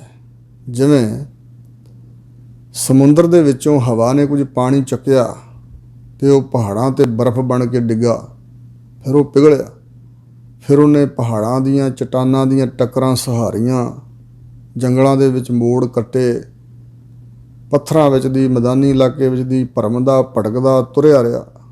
ਜਦੋਂ ਤੱਕ ਸਮੁੰਦਰ 'ਚ ਪੈ ਕੇ ਸਮੁੰਦਰ ਰੂਪ ਨਹੀਂ ਹੋਇਆ ਉਹਨੂੰ ਸ਼ਾਂਤੀ ਪ੍ਰਾਪਤ ਨਹੀਂ ਹੋਈ। ਸੋ ਇਸ ਪ੍ਰਕਾਰ ਹੀ ਇਹ ਰੂਹ ਹੈ, ਆਤਮਾ ਸਾਡੀ ਪਰਮਾਤਮਾ ਤੋਂ ਵਿਛੜੀ ਹੈ। ਭਾਈ ਗੁਰਦਾਸ ਨੇ ਕਿਹਾ, ਸ਼ਾਹੋਂ ਵਿਛੜਿਆ ਵਣਜਾਰਾ। ਇਹ ਜੀਵ ਰੂਪ ਵਣਜਾਰਾ ਵਪਾਰੀ ਸ਼ਾਹੂਕਾਰ ਪਰਮਾਤਮਾ ਤੋਂ ਵਿਛੜਿਆ ਹੈ। ਇਹ ਆਤਮਾ ਵਿਛੜੀ ਹੈ ਅਤੇ ਉਸ ਵਿੱਚ ਅਭੇਦ ਹੋ ਕੇ ਹੀ ਇਹਨੂੰ ਸ਼ਾਂਤੀ ਤੇ ਟਿਕਾ ਮਿਲ ਸਕਦਾ, ਹੋਰ ਦੂਜੀ ਕੋਈ ਜਗ੍ਹਾ ਹੀ ਨਹੀਂ ਹੈ। ਜਿਨੀ ਚਾਖਿਆ ਪ੍ਰੇਮ ਰਸ ਸੇ ਤ੍ਰਿਪਤ ਰਹੇ ਆਗਾਏ। ਜਿਨ੍ਹਾਂ ਨੇ ਚਖਿਆ ਭੋਗਿਆ ਹੈ ਵਾਹਿਗੁਰੂ ਦੇ ਪ੍ਰੇਮ ਦੇ ਰਸ ਨੂੰ, ਆਨੰਦ ਨੂੰ, ਪਰਮਾਤਮਾ ਦੇ ਪ੍ਰੇਮ ਦਾ ਜੋ ਰਸ ਹੈ, ਆਨੰਦ ਹੈ, ਇਹੋ ਹਰ ਰਸ ਸੇ ਜਾਣਦੇ ਜਿਉਂ ਗੂੰਗਾ ਮਠਿਆਈ ਖਾਈ। ਕਹੋ ਕਬੀਰ ਗੂੰਗਾ ਗੁੜ ਖਾਇਆ, ਪੂਛੇ ਤੇ ਕਿਆ ਕਹੀ ਹੈ। ਜਿਨ੍ਹਾਂ ਨੇ ਉਹ ਪ੍ਰੇਮ ਦਾ ਰਸ ਆਨੰਦ ਚਖ ਲਿਆ ਹੈ, ਭੋਗ ਲਿਆ ਹੈ, ਸੇ ਤ੍ਰਿਪਤ ਰਹੇ ਆਗਾਏ। ਉਹ ਲੋਕ ਪ੍ਰਲੋਕ ਦੇ ਸੁਖਾਂ ਪਦਾਰਥਾਂ ਰਸਾਂ ਕਸਾਂ ਤੋਂ ਤ੍ਰਿਪਤ ਹੋ ਗਏ। ਇਸ ਲੋਕ ਦੇ ਪਦਾਰਥਾਂ ਵੱਲੋਂ ਵੀ ਤ੍ਰਿਪਤ ਹੋ ਗਏ ਹਨ, ਸਭ ਤ੍ਰਿਆਂ ਬੁਝ ਗਈਆਂ। ਅਤੇ ਪ੍ਰਲੋਕ ਦੇ ਜਿਹੜੇ ਸੁਰਗ ਬੈਕੁੰਠ ਦੀਆਂ ਮੁਕਤੀਆਂ ਦੇ ਸੁੱਖ ਨੇ ਨਾ, ਦਿਵ ਭੋਗ, ਉੱਧਰੋਂ ਵੀ ਅਗਾਏ ਰੱਜ ਚੁੱਕੇ ਨੇ। ਉਹਨਾਂ ਨੂੰ ਕੋਈ ਇੱਛਾ ਨਹੀਂ ਰਹਿ ਗਈ। ਰਾਜ ਨਾ ਚਾਹੋਂ ਪ੍ਰੀਤ ਨਾ ਚਾਹੋਂ ਮਨ, ਰਾਜ ਨਾ ਚਾਹੋਂ ਮੁਕਤ ਨਾ ਚਾਹੋਂ ਮਨ ਪ੍ਰੀਤ ਚਰਨ ਕਮਲਾਰੇ। ਇਸ ਪ੍ਰਕਾਰ ਦੀ ਉਹ ਅਵਸਥਾ ਹੈ। ਆਪ ਤਿਆਗ ਬਿਨਤੀ ਕਰਹਿ, ਲੇਹੋ ਪ੍ਰਭੂ ਲੜ ਲਾਏ। ਆਪਣੇ ਵਿੱਚੋਂ ਆਪਾ ਭਾਵ, ਆਪਣੀ ਆਪਣਤ, ਆਪਣੀ ਹੰਗਤਾ, ਆਪਣਾ ਹੰਕਾਰ ਕਿ ਮੈਂ ਵੀ ਕੁਛ ਹਾਂ, ਇਹ ਤਿਆਗ ਕੇ ਉਹ ਬੇਨਤੀ ਕਰਦੇ ਹਨ ਵਾਹਿਗੁਰੂ ਦੇ ਚਰਨਾਂ 'ਚ ਕਿ ਹੇ ਪ੍ਰਭੂ ਜੀ, ਸਾਨੂੰ ਆਪਣੇ ਲੜ, ਸ਼ਰਨ ਰੂਪੀ ਲੜ ਪੱਲੇ ਦੇ ਨਾਲ ਲਾ ਲਓ। ਜੀਵ ਰੂਪ ਇਸਤਰੀਆਂ ਬੇਨਤੀ ਕਰਦੀਆਂ ਹਨ ਆਪਣਾ ਆਪ ਤਿਆਗ ਕੇ ਵਿੱਚੋਂ ਕਿ ਹੇ ਪ੍ਰਭੂ ਜੀ, ਸਾਨੂੰ ਆਪਣੀ ਸ਼ਰਨ ਰੂਪੀ ਪੱਲੇ ਨਾਲ, ਨਾਮ ਰੂਪੀ ਪੱਲੇ ਨਾਲ ਲਾ ਲਓ, ਜੋੜ ਲਓ। ਜੋ ਹਰ ਕੰਤ ਮਿਲਾਈਆ ਸੇ ਵਿਛੜ ਕਤ ਹੈ ਨਾ ਜਾਏ। ਜਿਹੜੀਆਂ ਜੀਵ ਰੂਪ ਇਸਤਰੀਆਂ ਹਰੀ ਕੰਤ ਪਰਮਾਤਮਾ ਜੋ ਪਤੀ ਹੈ ਉਸਨੇ ਮਿਲਾ ਲਈਆਂ ਨਾ ਆਪਣੇ ਨਾਲ, ਜਿਨ੍ਹਾਂ ਨੂੰ ਵਾਹਿਗੁਰੂ ਨੇ ਆਪਣੇ ਨਾਲ ਮਿਲਾ ਲਿਆ ਹੈ, ਸੇ ਵਿਛੜ ਕਤ ਹੈ ਨਾ ਜਾਏ। ਉਹ ਵਿਛੜ ਕੇ ਕਿਧਰੇ ਨਹੀਂ ਜਾਂਦੀਆਂ। ਪਰਮਾਤਮਾ ਨਾਲ ਵਿਛੜ ਕੇ ਹੋਰ ਕਿਤੇ ਸੁਖੀ ਨਹੀਂ ਹੈ। ਅਤੇ ਜਿਨ੍ਹਾਂ ਨੂੰ ਇੱਕ ਵਾਰੀ ਵਾਹਿਗੁਰੂ ਦੇ ਮਿਲਾਪ ਦਾ ਆਨੰਦ ਪ੍ਰਾਪਤ ਹੋ ਗਿਆ, ਉਹ ਫਿਰ ਵਿਛੜ ਕੇ ਕਾਹਨੂੰ ਕਿਤੇ ਜਾਣਗੇ। ਪ੍ਰਭ ਵਿਣ ਦੂਜਾ ਕੋ ਨਹੀਂ। ਪ੍ਰਭੂ ਤੋਂ ਬਗੈਰ ਹੋਰ ਦੂਜਾ ਕੋਈ ਸਮਰੱਥਾਵਾਨ ਨਹੀਂ ਹੈ। ਰੱਬ ਦੇ ਬਰਾਬਰ ਦਾ ਹੋਰ ਕੋਈ ਆਨੰਦ ਦੇਣ ਵਾਲਾ, ਆਤਮਿਕ ਸੁੱਖ ਦੇਣ ਵਾਲਾ ਕੋਈ ਦੂਜਾ ਸ਼ਰੀਕ ਹੋਰ ਕੋਈ ਹੈ ਹੀ ਨਹੀਂ। ਨਾਨਕ ਹਰ ਸਰਣਾਏ। ਇਸ ਕਰਕੇ ਸਤਿਗੁਰੂ ਅਰਜਨ ਦੇਵ ਜੀ ਕਹਿੰਦੇ ਹਨ ਕਿ ਉਹ ਹਮੇਸ਼ਾ ਹਰੀ ਪਰਮਾਤਮਾ ਦੀ ਸ਼ਰਨ ਵਿੱਚ ਹੀ ਰਹਿੰਦੀਆਂ ਹਨ ਜੀਵ ਰੂਪ ਇਸਤਰੀਆਂ। ਅਸੂ ਸੁਖੀ ਵਸੰਦੀਆ ਜਿਨ੍ਹਾਂ ਮਇਆ ਹਰ ਰਾਏ। ਜਿਨ੍ਹਾਂ ਉਹ ਮਹਾਤਮਾ ਰੂਪ ਇਸਤਰੀਆਂ ਤੇ ਹਰੀ ਰਾਜੇ ਅਕਾਲ ਪੁਰਖ ਦੀ ਮਇਆ ਮਿਹਰ ਹੈ, ਕਿਰਪਾ ਹੈ, ਬਖਸ਼ਿਸ਼ ਹੈ, ਉਹ ਇਸ ਅੱਸੂ ਦੇ ਮਹੀਨੇ ਵਿੱਚ ਅਸਲ ਮਹੀਨਿਆਂ ਵਿੱਚ ਸੁਖੀ ਵਸਦੀਆਂ ਹਨ। ਬਾਕੀ ਜਿਹੜੇ ਜੀਵ ਹਨ ਉਹ ਸੁਖੀ ਨਹੀਂ, ਭਾਵੇਂ ਮਹੀਨਾ ਅੱਸੂ ਦਾ ਹੀ ਹੈ। ਅੱਸੂ ਕੱਤਕ ਦੇ ਵਿੱਚ ਸਰਦ ਰੁੱਤ ਹੈ ਅਤੇ ਇਹ ਸਰਦ ਰੁੱਤ ਬੜੀ ਸੁਹਾਵਣੀ ਜੀ, ਮਿੱਠੀ ਮਿੱਠੀ ਜੀ ਪ੍ਰਤੀਤ ਹੁੰਦੀ ਹੈ ਅਤੇ ਜੀਵ ਸੁੱਖ ਮਹਿਸੂਸ ਕਰਦਾ ਜਦੋਂ ਗਰਮੀ ਦੇ ਦਿਨ ਲੰਘ ਜਾਂਦੇ, ਸਾਉਣ ਭਾਦਰੋਂ ਦੇ ਤਰਾਟਕੇ ਦੇ, ਅਤੇ ਉਸ ਵੇਲੇ ਸੁਖੀ ਮਹਿਸੂਸ ਹੁੰਦਾ ਸਰੀਰਕ ਤੌਰ 'ਤੇ। ਪਰ ਮਹਾਰਾਜ ਕਹਿੰਦੇ ਅੰਦਰੋਂ ਸੁਖੀ ਕੋਈ ਨਹੀਂ ਹੈ। ਚੰਦਨ ਚੰਦ ਨਾ ਸਰਦ ਰੁੱਤ ਮੂਲ ਨਾ ਮਿਟਈ ਕਾਮ। ਸੀਤਲ ਥੀਵੈ ਨਾਨਕਾ ਜਪੰਦੜੋ ਹਰ ਨਾਮ। ਕੋਈ ਠੰਡਾ ਨਹੀਂ ਹੈ। ਹੁਣ ਸੱਚੇ ਪਾਤਸ਼ਾਹ ਜੀ ਕੱਤਕ ਦੇ ਮਹੀਨੇ ਰਾਹੀਂ ਉਪਦੇਸ਼ ਬਖਸ਼ ਰਹੇ ਨੇ। ਕੱਤਕ ਕਰਮ ਕਮਾਵਣੇ ਦੋਸ਼ ਨਾ ਕਾਹੂ ਜੋਗ। ਕੱਤਕ ਦੇ ਮਹੀਨੇ ਰਾਹੀਂ ਇਹ ਉਪਦੇਸ਼ ਮਿਲਦਾ ਹਜ਼ੂਰ ਪਾਸੋਂ ਕਿ ਜੋ ਅਸੀਂ ਕਰਮ ਕਮਾਉਣੇ ਹਨ ਉਹਦੇ ਅਨੁਸਾਰ ਕਰਮਾਂ ਦਾ ਫਲ ਤਾਂ ਸਾਨੂੰ ਦੁੱਖ ਸੁੱਖ ਆਦਿਕ ਮਿਲਣਾ ਹੀ ਹੈ। ਜੋ ਕਰਮ ਕਮਾਵਣੇ ਹੋਏ ਨੇ, ਜਿਹੜੇ ਵੀ ਕਰਮ ਕਮਾਏ ਹੋਏ ਨੇ, ਉਹਦੇ ਅਨੁਸਾਰ ਹੀ ਸਾਨੂੰ ਦੁੱਖ ਆਦਿਕ ਮਿਲਿਆ ਹੈ, ਜਾਂ ਗਰੀਬੀ ਹੈ, ਭੁੱਖ ਦਾ ਦੁੱਖ ਹੈ, ਵਾਹਿਗੁਰੂ ਤੋਂ ਵਿਛੋੜੇ ਦਾ ਦੁੱਖ ਹੈ, ਅਨੇਕਾਂ ਤਰ੍ਹਾਂ ਦੇ ਦੁੱਖ, ਉਹਦਾ ਫਲ ਸਾਨੂੰ ਮਿਲਿਆ ਆਪਣੇ ਕਮਾਏ ਹੋਏ ਕਰਮਾਂ ਦਾ। ਦੋਸ਼ ਨਾ ਕਾਹੂ ਜੋਗ।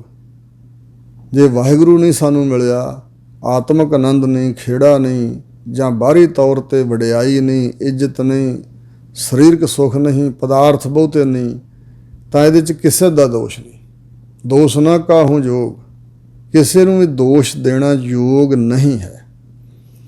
ਪਰਮੇਸ਼ਰ ਤੇ ਭੁੱਲਿਆਂ ਵਿਆਪਨ ਸਭੇ ਰੋਗ। ਪਰਮੇਸ਼ਰ ਅਕਾਲ ਪੁਰਖ ਤੋਂ ਭੁੱਲ ਜਾਣ ਨਾਲ, ਭਾਵ ਵਾਹਿਗੁਰੂ ਨੂੰ ਭੁੱਲ ਜਾਣ ਨਾਲ, परमात्मा ਨੂੰ ਵਿਸਾਰ ਦੇਣ ਨਾਲ, परमात्मा ਦੀ ਯਾਦ ਭੁਲਾ ਦੇਣ ਨਾਲ। ਜਿਵੇਂ ਫਰੀਦ ਨੇ ਕਿਹਾ, ਜੇ ਤਾਂ ਰੱਬ ਵਿਸਾਰਿਓ ਤਾਂ ਰੱਬ ਨਾ ਵਿਸਰਿਓ ਹੈ। ਤੂੰ ਪ੍ਰੇਮੀਆਂ ਰੱਬ ਨੂੰ ਵਿਸਾਰ ਦਿੱਤਾ, ਪਰ ਰੱਬ ਨੂੰ ਤੂੰ ਅਜੇ ਵਿਸਰਿਆ ਨਹੀਂ। ਅਜੇ ਤੇਰੇ ਵੱਲ ਥੋੜ੍ਹਾ ਧਿਆਨ ਹੈ ਵਾਹਿਗੁਰੂ ਦਾ, ਤਾਂ ਹੀ ਤੂੰ ਜਿਉਂਦਾ ਜਾਗਦਾ।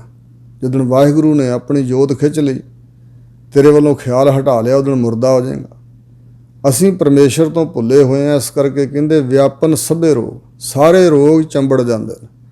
ਸਾਰੇ ਰੋਗ, ਇੱਕ ਤਾਂ ਹਉਮੈ ਦਾ ਰੋਗ ਵੱਡਾ, ਸਭ ਤੋਂ ਪਹਿਲਾ ਰੋਗ ਪਰਮਾਤਮਾ ਤੋਂ ਵਿਸਾਰੇ ਕਾਰਨ ਹਉਮੈ ਦਾ ਰੋਗ ਬਹੁਤ ਵੱਡਾ ਲੱਗਾ ਹੋਇਆ। ਹੋਰ ਵੀ ਵਿਕਾਰ ਰੋਗ ਨੇ। ਜੇ ਕੋਈ ਸਰੀਰਕ ਤੌਰ 'ਤੇ ਅਰੋਗ ਵੀ ਦਿਸਦਾ ਹੈ ਤਾਂ ਅਰੋਗ ਨਾ ਸਮਝੋ, ਕਿਉਂਕਿ ਉਹਦੇ ਅੰਦਰ ਵੱਡੇ ਵੱਡੇ ਰੋਗ ਚੰਬੜੇ ਹੋਏ ਨੇ। ਅਤੇ ਜਿਹਦੇ ਅੰਦਰ ਰੋਗ ਨਹੀਂ ਵਿਕਾਰਾਂ ਦੇ, ਉਹਨੂੰ ਸਰੀਰਕ ਤੌਰ 'ਤੇ ਰੋਗੀ ਸਮਝਣਾ ਨਾ। ਸਰੀਰਕ ਤੌਰ 'ਤੇ ਰੋਗੀ ਦਿਸਦਾ ਹੈ, ਪਰ ਉਹ ਅਰੋਗ ਹੈ। ਸੋ ਕਿਉਂਕਿ ਉਹਦੇ ਅੰਦਰ ਰੋਗ ਨਹੀਂ ਹੈ। ਅਸਲ ਵਿੱਚ ਅੰਦਰਲੇ ਰੋਗ ਦੁਖਦਾਈ ਨੇ। ਬਾਹਰੀ ਸਰੀਰਕ ਤੌਰ 'ਤੇ ਵੀ ਜਿਹੜੇ ਰੋਗ ਨੇ ਦੁੱਖ ਤਾਂ ਦਿੰਦੇ ਨੇ, ਕਿਉਂਕਿ ਅਸੀਂ ਸਰੀਰ ਧਾਰੀ ਹਾਂ। ਸਾਡਾ ਮਨ ਸਰੀਰ ਦੇ ਵਿੱਚ ਹੀ ਹੈ, ਸੁਰਤ ਸਰੀਰ ਵਿੱਚ ਰਹਿੰਦੀ ਹੈ। ਦੁੱਖ ਤਾਂ ਇਹ ਵੀ ਹੈ ਬਹੁਤ ਵੱਡਾ, ਪਰ ਜੇ ਅੰਤਰੀਵ ਤੌਰ 'ਤੇ ਮਹਾਨ ਉੱਚੀ ਅਵਸਥਾ ਕਿਸੇ ਦੀ, ਤਾਂ ਫਿਰ ਉਹਨਾਂ ਨੂੰ ਸਰੀਰ ਦੇ ਕਸ਼ਟ ਪਾਉਂਦੇ ਨਹੀਂ। ਸੋ ਹਜ਼ੂਰ ਕਹਿੰਦੇ ਰੱਬ ਤੋਂ ਭੁੱਲ ਜਾਣ ਨਾਲ, ਵਾਹਿਗੁਰੂ ਪਰਮੇਸ਼ਰ ਨੂੰ ਭੁੱਲ ਜਾਣ ਨਾਲ ਸਾਰੇ ਰੋਗ ਲਾਗੂ ਹੋ ਜਾਂਦੇ ਨੇ, ਚੰਬੜ ਜਾਂਦੇ ਹਨ, ਵਿਆਪਦੇ ਹਨ। ਵੇਮੁਖ ਹੋਏ ਰਾਮ ਤੇ ਲੱਗਨ ਜਨਮ ਵਿਜੋਗ। ਪਰਮਾਤਮਾ ਰਾਮ ਜੋ ਰਮਿਆ ਹੋਇਆ ਵਾਹਿਗੁਰੂ ਹੈ। ਅਕਾਲ ਪੁਰਖ ਤੋਂ ਜੇ ਬੇਮੁਖ ਹੋ ਜਾਈਏ, ਪਰਮਾਤਮਾ ਵੱਲੋਂ ਮੂੰਹ ਮੋੜ ਲਈਏ, ਚੇਤਾ ਹੀ ਨਾ ਕਰੀਏ, ਆਸਥਾ ਹੀ ਨਾ ਰੱਖੀਏ ਵਾਹਿਗੁਰੂ 'ਤੇ, ਤਾਂ ਜਨਮਾਂ ਜਨਮਾਂਤਰਾਂ ਦੇ ਵਿਜੋਗ ਦੁੱਖ ਚੰਬੜ ਜਾਂਦੇ ਨੇ। ਜਨਮਾਂ ਜਨਮਾਂਤਰਾਂ ਦੇ ਭਾਵ ਜਨਮਾਂ ਜਨਮਾਂ ਤੱਕ ਪਰਮਾਤਮਾ ਤੋਂ ਵਿਛੋੜਾ ਹੋ ਜਾਂਦਾ। ਮਿਲਾਪ ਦੇ ਚਾਂਸਸ ਹੀ ਨਹੀਂ ਰਹਿੰਦੇ। ਖਿਨ ਮਹਿ ਕੌੜੇ ਹੋਏ ਗਏ ਜਿਤੜੇ ਮਾਇਆ ਭੋਗ। ਜੇ ਪਰਮਾਤਮਾ ਭੁਲਾਇਆ ਹੋਇਆ ਪਦਾਰਥਾਂ ਖਾਤਰ, ਮਾਇਕੀ ਭੋਗਾਂ ਪਦਾਰਥਾਂ ਖਾਤਰ ਪਰਮਾਤਮਾ ਨੂੰ ਵਿਸਾਰਿਆ ਨਾ, ਤਾਂ ਮਹਾਰਾਜ ਕਹਿੰਦੇ ਜਿਹੜੇ ਮਾਇਕੀ ਭੋਗ ਨੇ, ਮਾਇਆਵੀ ਭੋਗ, ਸੰਸਾਰਿਕ ਭੋਗ, ਪਦਾਰਥ ਭੋਗਣੇ, ਖਿਨ ਮਹਿ ਕੌੜੇ ਹੋਏ ਗਏ। ਜਿਸ ਵੇਲੇ ਇਸ ਦੁਨੀਆ ਤੋਂ ਜਾਂਦਾ ਵਿਅਕਤੀ, ਇਹ ਭੋਗ ਤਾਂ ਇੱਥੇ ਰਹਿ ਜਾਂਦੇ ਨਾ ਜਿਹੜੇ ਭੋਗੇ ਹੋਏ ਪਦਾਰਥ ਆਦਿਕ, ਅਤੇ ਸਗੋਂ ਜਿਨ੍ਹਾਂ ਮਾਇਕੀ ਪਦਾਰਥਾਂ ਕਰਕੇ ਵਾਹਿਗੁਰੂ ਭੁਲਾਤਾ, ਇਹ ਫਿਰ ਦੁਖਦਾਈ ਬਣ ਗਏ। ਨਾਲ ਪਦਾਰਥ ਤਾਂ ਗਏ ਨਾ, ਸਗੋਂ ਇਹਨਾਂ ਕਰਕੇ ਜਿਹੜੇ ਮਾੜੇ ਕਰਮ ਕਮਾਏ ਉਹ ਕਰਮ ਨਾਲ ਹੋਣਗੇ। ਇਹ ਫਿਰ ਕੌੜੇ ਹੋ ਗਏ ਨਾ ਜਦੋਂ ਉਹਨਾਂ ਕਰਮਾਂ ਦਾ ਫਲ ਦੁੱਖ ਮਿਲਿਆ। ਅਤੇ ਖਿਨ ਵਿੱਚ ਹੀ ਇਹ ਸਾਰੇ ਮਾਇਕੀ ਭੋਗ ਕੌੜੇ ਪ੍ਰਤੀਤ ਹੋਏ, ਦੁਖਦਾਈ ਮਤਲਬ। ਵਿੱਚ ਨਾ ਕੋਈ ਕਰ ਸਕੈ ਕਿਸਥੈ ਰੋਵਹਿ ਰੋਜ਼। ਅਤੇ ਜਦੋਂ ਹੁਣ ਪ੍ਰਮਾਤਮਾ ਤੋਂ ਸਾਡਾ ਵਿਛੋੜਾ ਪੈ ਗਿਆ, ਦੁੱਖਾਂ 'ਚ ਅਸੀਂ ਪੈ ਗਏ, ਅਤੇ ਵਿੱਚ ਵਿਚੋਲਗੀ ਕੋਈ ਨਹੀਂ ਕਰ ਸਕਦਾ। ਕਿਸ ਦੇ ਕੋਲ ਜਾ ਕੇ ਰੋਜ਼ ਰੋਜ਼ ਰੋਵੇਂਗਾ ਇਹ ਜੀਵ? ਕਿਸ ਦੇ ਕੋਲ ਐਸੇ ਵਿਛੋੜੇ ਵਾਲੇ ਆਸਤਕ ਤੋਂ ਨਾਸਤਕ ਬਣੇ ਹੋਏ ਲੋਕ, ਬੇਮੁਖ ਹੋਏ ਹੋਏ ਲੋਕ ਕਿੱਥੇ ਜਾ ਕੇ ਰੋਜ਼ ਰੋਣਗੇ? ਫਿਰ ਵਿੱਚ ਕੋਈ ਵਿਚਕਾਰ ਪਰਮਾਤਮਾ ਅਤੇ ਉਸ ਜੀਵ ਦੇ ਵਿੱਚ ਆ ਕੇ ਕੋਈ ਕੁਝ ਨਹੀਂ ਕਰ ਸਕਦਾ, ਭਾਵ ਵਿਚੋਲਗੀ ਨਹੀਂ ਕੋਈ ਕਰ ਸਕਦਾ। ਕੀਤਾ ਕਿਛੂ ਨਾ ਹੋਵਈ ਲਿਖਿਆ ਧੁਰ ਸੰਜੋਗ। ਧੁਰੋਂ ਹੀ ਸਾਰੇ ਜੀਆਂ ਦੇ ਮਸਤਕ 'ਤੇ, ਧੁਰ ਮੁੱਢ ਤੋਂ ਹੀ ਕੀਤੇ ਹੋਏ ਕਰਮਾਂ ਦੇ ਮੁਤਾਬਕ ਪਰਮਾਤਮਾ ਨੇ ਦੁੱਖ ਸੁੱਖ ਦਾ, ਮਿਲਾਪ ਦਾ, ਵਿਛੋੜੇ ਦਾ ਸਾਰਾ ਜਿਹੜਾ ਭਾਗ ਹੈ ਨਾ, ਉਹ ਮਸਤਕ 'ਤੇ ਲਿਖਿਆ ਹੋਇਆ। ਸੰਜੋਗ ਸੰਤਾਂ ਨਾਲ ਹੋਣਾ ਕਿ ਨਹੀਂ, ਗੁਰੂ ਨਾਲ ਸੰਜੋਗ ਹੋਣਾ ਕਿ ਨਹੀਂ, ਸੰਸਾਰ ਨਾਲ ਸੰਜੋਗ ਹੋਣਾ, ਪਦਾਰਥਾਂ ਨਾਲ, ਇਹ ਵੀ ਸੰਜੋਗ ਹੈ ਨਾ। ਵਿਛੋੜਾ ਵਿਯੋਗ ਹੈ ਅਤੇ ਮਿਲਾਪ ਨੂੰ ਸੰਜੋਗ ਕਿਹਾ ਜਾਂਦਾ। ਜਿਹਦੇ ਨਾਲ ਮਿਲਾਪ ਹੋਣਾ ਉਹ ਧੁਰੋਂ ਹੀ ਲਿਖਿਆ ਹੋਇਆ। ਹੁਣ ਕੀਤਾ ਕੁਛ ਹੋ ਨਹੀਂ ਸਕਦਾ। ਜੇ ਧੁਰੋਂ ਸੰਜੋਗ ਐਸਾ ਲਿਖਿਆ ਹੋਇਆ ਅਤੇ ਆਪਣਾ ਕੀਤਿਆ ਕੁਛ ਹੋ ਨਹੀਂ ਸਕਦਾ। ਫਿਰ ਮਹਾਰਾਜ ਕਹਿੰਦੇ ਵਡ ਭਾਗੀ ਮੇਰਾ ਪ੍ਰਭ ਮਿਲੈ ਤਾਂ ਉਤਰਹਿ ਸਭ ਵਿਯੋਗ। ਵੱਡਿਆਂ ਭਾਗਾਂ ਕਰਕੇ ਜੇ ਮੇਰਾ ਪ੍ਰਭੂ ਪਰਮਾਤਮਾ ਮਿਲ ਪੈਂਦਾ ਹੈ ਤਾਂ ਫਿਰ ਉਤਰ ਜਾਂਦੇ ਹਨ ਸਾਰੇ ਵਿਯੋਗ, ਦੁੱਖ, ਵਿਛੋੜਾ ਆਦਿਕ। ਵਿਯੋਗ ਨਾਮ ਦੁੱਖ ਦਾ, ਵਿਯੋਗ ਨਾਮ ਵਿਛੋੜੇ ਦਾ। ਸਾਰੇ ਦੁੱਖ ਉਤਰ ਜਾਣਗੇ ਜੇ ਕਿਤੇ ਵੱਡੇ ਭਾਗ ਜਾਗ ਪੈਣ ਅਤੇ ਮੇਰਾ ਪ੍ਰਭੂ ਪਰਮਾਤਮਾ ਮਿਲ ਪਵੇ ਤਾਂ। ਨਾਨਕ ਕਉ ਪ੍ਰਭ ਰਾਖ ਲੇਹੇ ਮੇਰੇ ਸਾਹਿਬ ਬੰਦੀ ਮੋਚ। ਹਜ਼ੂਰ ਕਹਿੰਦੇ ਬੇਨਤੀ ਤਾਂ ਕਰੋ ਨਾ ਇੰਝ ਕਿ ਹੇ ਵਾਹਿਗੁਰੂ ਜੀ, ਹੇ ਮੇਰੇ ਸਾਹਿਬ ਮਾਲਕ, ਬੰਦੀ ਮੋਚ, ਮੁੱਚਣਾ ਹੁੰਦਾ ਛੁੱਟਣਾ, ਬੰਦੀ ਛੋੜ ਮਤਲਬ ਬੰਦੀ ਖਾਨੇ 'ਚੋਂ ਛਡਾਉਣ ਵਾਲੇ, ਬੰਦੀ ਨੂੰ ਕੱਟ ਦੇਣ ਵਾਲੇ, ਕੈਦ ਵਿੱਚ ਪਏ ਹੋਏ ਜੀਆਂ ਨੂੰ ਸੁਤੰਤਰ ਕਰਨ ਵਾਲੇ ਮੇਰੇ ਸਾਹਿਬ ਮਾਲਕ ਜੀ, ਮੇਰੇ ਤਾਈਂ ਤੁਸੀਂ ਕਿਰਪਾ ਕਰਕੇ ਰੱਖ ਲਓ ਸੱਚੇ ਪਾਤਸ਼ਾਹ। ਕੱਤਕ ਹੋਵੇ ਸਾਧ ਸੰਗ ਬਿਨਸਹਿ ਸਭੇ ਸੋਚ। ਇਸ ਕੱਤਕ ਦੇ ਮਹੀਨੇ ਜਿਹਨੂੰ ਪ੍ਰਾਪਤ ਹੋ ਜਾਂਦਾ ਸਾਧ ਸੰਗ, ਇੱਕ ਹੈ ਸੰਗਤ, ਇੱਕ ਸੰਗਤ, ਸਾਧ ਸੰਗਤ, ਸਤ ਸੰਗਤ। ਇਸ ਪ੍ਰਕਾਰ ਸਤ ਸੰਗਤ ਤੇ ਸਾਧ ਸੰਗਤ ਪਰਿਆਇਵਾਚੀ ਸ਼ਬਦ ਨੇ। ਸਾਧੂ ਸਤਿਗੁਰਾਂ ਦੀ ਸੰਗਤ, ਸਾਧ ਸੁਧਰੇ ਹੋਏ ਮਨ ਵਾਲੇ ਬੰਦਗੀ ਕਰਨ ਵਾਲੇ ਲੋਕਾਂ ਦੀ ਸੰਗਤ, ਸਤ ਸੰਗਤ ਜਿੱਥੇ ਸਤ ਅਸਤ ਦੀ ਵਿਚਾਰ ਹੁੰਦੀ ਹੈ।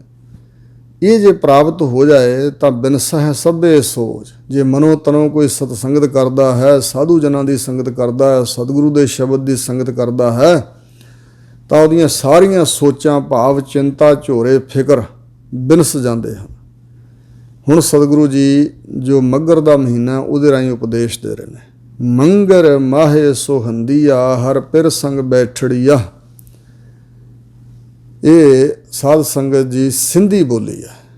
ਸਿੰਧ ਦੇ ਅੰਦਰ ਜਿਹੜੀ ਬੋਲੀ ਬੋਲੀ ਜਾਂਦੀ ਹੈ ਉਹ ਟਿੱਪੀਆਂ ਕਾਫੀ ਲਾ ਕੇ ਬੋਲਦੇ ਨੇ। ਆਮ ਤੌਰ 'ਤੇ ਮੱਘਰ ਸ਼ਬਦ ਹੈ, ਪਰ ਇੱਥੇ ਸਤਿਗੁਰੂ ਜੀ ਨੇ ਸਿੰਧੀ ਬੋਲੀ ਨੂੰ ਸਤਿਕਾਰ ਦਿੱਤਾ। ਮੰਗਰ ਮਾਹੇ ਸੋਹੰਦੀਆ। ਇਸ ਮੱਘਰ ਦੇ ਮਹੀਨੇ ਵਿੱਚ ਸੁਹੰਦੀਆਂ ਸੋਭਦੀਆਂ ਹਨ ਉਹ ਜੀਵ ਰੂਪ ਇਸਤਰੀਆਂ, ਉਹ ਜਗਿਆਸੂ ਮਹਾਤਮਾ ਰੂਪ ਸਖੀਆਂ। ਹਰ ਪਿਰ ਸੰਗ ਬੈਠੜੀਆਂ, ਜਿਹੜੀਆਂ ਹਰੀ ਪ੍ਰਮਾਤਮਾ ਜੋ ਪਿਰ ਪਤੀ ਹੈ ਉਸ ਦੀ ਸੰਗਤ ਵਿੱਚ ਬੈਠੀਆਂ ਹੋਈਆਂ, ਪ੍ਰਮਾਤਮਾ ਦੇ ਕੋਲ ਬੈਠੀਆਂ ਹੋਈਆਂ, ਵਾਹਿਗੁਰੂ ਦੇ ਸੰਗ ਸਾਥ ਬੈਠੀਆਂ, ਭਾਵ ਵਾਹਿਗੁਰੂ ਦੀ ਬੰਦਗੀ ਕਰਦੇ ਨੇ, ਪ੍ਰਮਾਤਮਾ ਨੂੰ ਹਾਜ਼ਰ ਨਾਜ਼ਰ ਜਾਣ ਕੇ ਜੁੜੇ ਹੋਏ ਨੇ ਵਾਹਿਗੁਰੂ ਨਾਲ। ਉਹ ਮਹਾਤਮਾ ਰੂਪ ਸਖੀਆਂ ਸੋਭਾ ਪਾਉਂਦੀਆਂ ਹਨ। ਤਿਨ ਕੀ ਸੋਭਾ ਕਿਆ ਗਣੀ ਜੇ ਸਾਹਿਬ ਮੇਲੜੀਆ। ਜਿਨ੍ਹਾਂ ਨੂੰ ਸਾਹਿਬ ਅਕਾਲ ਪੁਰਖ ਨੇ ਬਖਸ਼ਿਸ਼ ਕਰਕੇ ਆਪਣੇ ਨਾਲ ਮੇਲ ਲਿਆ ਹੋਇਆ, ਉਹਨਾਂ ਦੀ ਸੋਭਾ ਦੀ ਕੀ ਗਿਣਤੀ ਕਰੀਏ, ਕਿੰਨੀ ਕੁ ਸੋਭਾ ਗਿਣਤੀ 'ਚ ਲਿਆਈਏ। ਉਹਨਾਂ ਦੀ ਸੋਭਾ ਤੇ ਗਿਣੀ ਮਿਥੀ ਨਹੀਂ ਜਾ ਸਕਦੀ ਵੀ ਕਿੱਡੀ ਕੁ ਵੱਡੀ ਵਡਿਆਈ ਆ ਉਹਨਾਂ ਨੂੰ ਮਿਲੀ ਹੋਈ, ਜਿਨ੍ਹਾਂ ਨੂੰ ਸਾਰੀ ਸ੍ਰਿਸ਼ਟੀ ਕੁਦਰਤ ਦੇ ਮਾਲਕ ਵਾਹਿਗੁਰੂ ਨੇ ਆਪਣੇ ਨਾਲ ਮੇਲ ਲਿਆ ਹੋਇਆ। ਉਹਨਾਂ ਦੀ ਕੀ ਸੋਭਾ ਮਿਣਤੀ ਗਿਣਤੀ ਚਾਹੁੰਦੀ। ਤਨ ਮਨ ਮੌਲਿਆ ਰਾਮ ਸਿਉ। ਰਾਮ ਪ੍ਰਮਾਤਮਾ ਨਾਲ ਜੁੜਿਆ ਹੋਇਆ, ਜਿੱਥੇ ਮਨ ਪ੍ਰਫੁੱਲਤ ਹੋਇਆ, ਖਿੜਿਆ ਹੋਇਆ, ਮਨ ਖਿੜਿਆ ਹਰਿਆ ਬਾਗ, ਉੱਥੇ ਤਨ ਦੇ ਇਹ ਇੰਦਰੇ, ਅੱਖਾਂ, ਨੱਕ, ਕੰਨ, ਜੀਵਾ, ਸਾਰੇ ਇੰਦਰੇ, ਇਹ ਸਰੀਰ ਸਾਰਾ ਮੌਲਿਆ ਪ੍ਰਫੁੱਲਤ ਹੋ ਰਿਹਾ ਹੋਇਆ। ਸੰਗ ਸਾਧ ਸਹੇਲੜੀਆਂ। ਉਹ ਸਾਧੂਆਂ ਦੀ ਸੰਗਤ ਵਿੱਚ ਸਖੀਆਂ ਸਹੇਲੀਆਂ ਬਣ ਕੇ ਵਸਦੀਆਂ। ਜਿਵੇਂ ਸਹੇਲੀਆਂ ਨੌਜਵਾਨ ਲੜਕੀਆਂ ਹੁੰਦੀਆਂ ਨੇ, ਇੱਕ ਦੂਜੇ ਨਾਲ ਸਹੇਲਪੁਣਾ ਹੁੰਦਾ, ਇੰਜ ਉਹਨਾਂ ਦਾ ਸੰਗ ਸਾਥ ਸਾਧਾਂ ਦੇ ਨਾਲ ਹੈ ਸਹੇਲਪੁਣਾ। ਉਹ ਆਪਸ ਵਿੱਚ ਸਹੇਲੀਆਂ ਬਣ ਕੇ ਵਾਹਿਗੁਰੂ ਪਰਮਾਤਮਾ ਦੀ ਬੰਦਗੀ ਦੇ ਗੀਤ ਗਾਉਂਦੀਆਂ ਹਨ। ਸਾਧ ਜਨਾਂ ਤੇ ਬਾਹਰੀ ਸੇ ਰਹਿਣ ਅਕੇਲੜੀਆਂ। ਸੁਧਰੇ ਹੋਏ ਮਨ ਵਾਲੇ ਜਨਾਂ, ਪੁਰਸ਼ਾਂ, ਬੰਦਗੀ ਵਾਲਿਆਂ, ਰੱਬ ਦੇ ਸੇਵਕਾਂ ਤੋਂ ਜਿਹੜੇ ਬਾਹਰੀ ਸੰਗਤ ਤੋਂ ਬਗੈਰ ਹਨ, ਸੇ ਰਹਿਣ ਅਕੇਲੜੀਆਂ। ਉਹ ਰੂਹਾਂ, ਉਹ ਜੀਵ ਰੂਪ ਇਸਤਰੀਆਂ ਇਕੱਲੀਆਂ ਰਹਿ ਜਾਂਦੀਆਂ ਹਨ। ਉਹਨਾਂ ਨੂੰ ਉਹ ਜਿਹੜਾ ਆਤਮਿਕ ਆਨੰਦ ਹੈ ਉਹ ਨਹੀਂ ਪ੍ਰਾਪਤ ਹੁੰਦਾ। ਤਿਨ ਦੁੱਖ ਨਾ ਕਬਹੂ ਉਤਰੈ ਸੇ ਜਮ ਕੈ ਵਸ ਪੜੀਆ। ਉਹਨਾਂ ਦਾ ਜਿਹੜਾ ਦੁੱਖ ਹੈ ਨਾ ਵਾਹਿਗੁਰੂ ਤੋਂ ਵਿਛੋੜੇ ਦਾ, ਵਿਛੋੜੇ ਕਾਰਨ ਹੋਰ ਜਿਹੜੇ ਵੱਡੇ ਵੱਡੇ ਦੁੱਖ ਚੰਬੜੇ ਹੋਏ ਨੇ, ਉਹਨਾਂ ਦਾ ਦੁੱਖ ਕਦੇ ਵੀ ਉਤਰਦਾ ਨਹੀਂ। ਉਹ ਜੀਵ ਰੂਪ ਇਸਤਰੀਆਂ ਜਮ ਧਰਮ ਰਾਜ ਦੇ ਵਸ ਪੜੀਆਂ ਪੈ ਗਈਆਂ, ਉਹ ਜਮਾਂ ਦੇ ਵਸ ਪੈ ਗਈਆਂ ਹਨ। ਜਮ ਦੇ ਦੂਤ ਧਰਮਰਾਜ ਕੇ ਦੂਤ ਪਕੜ ਕੇ ਲੈ ਗਏ। ਧਰਮਰਾਜ ਕੋਲ ਉਹਨਾਂ ਦਾ ਹਿਸਾਬ ਕਿਤਾਬ ਹੈ ਔਰ ਉਹ ਜਨਮਾਂ ਜਨਮਾਂਤਰਾਂ 'ਚ ਪਾਈ ਰੱਖਦਾ। ਇਸ ਤਰ੍ਹਾਂ ਜਮਾਂ ਦੇ ਵਸ ਪੈ ਗਈ। ਜਿਨੀ ਰਾਵਿਆ ਪ੍ਰਭ ਆਪਣਾ ਸੇ ਦਿਸਨ ਨਿਤ ਖੜੀਆਂ।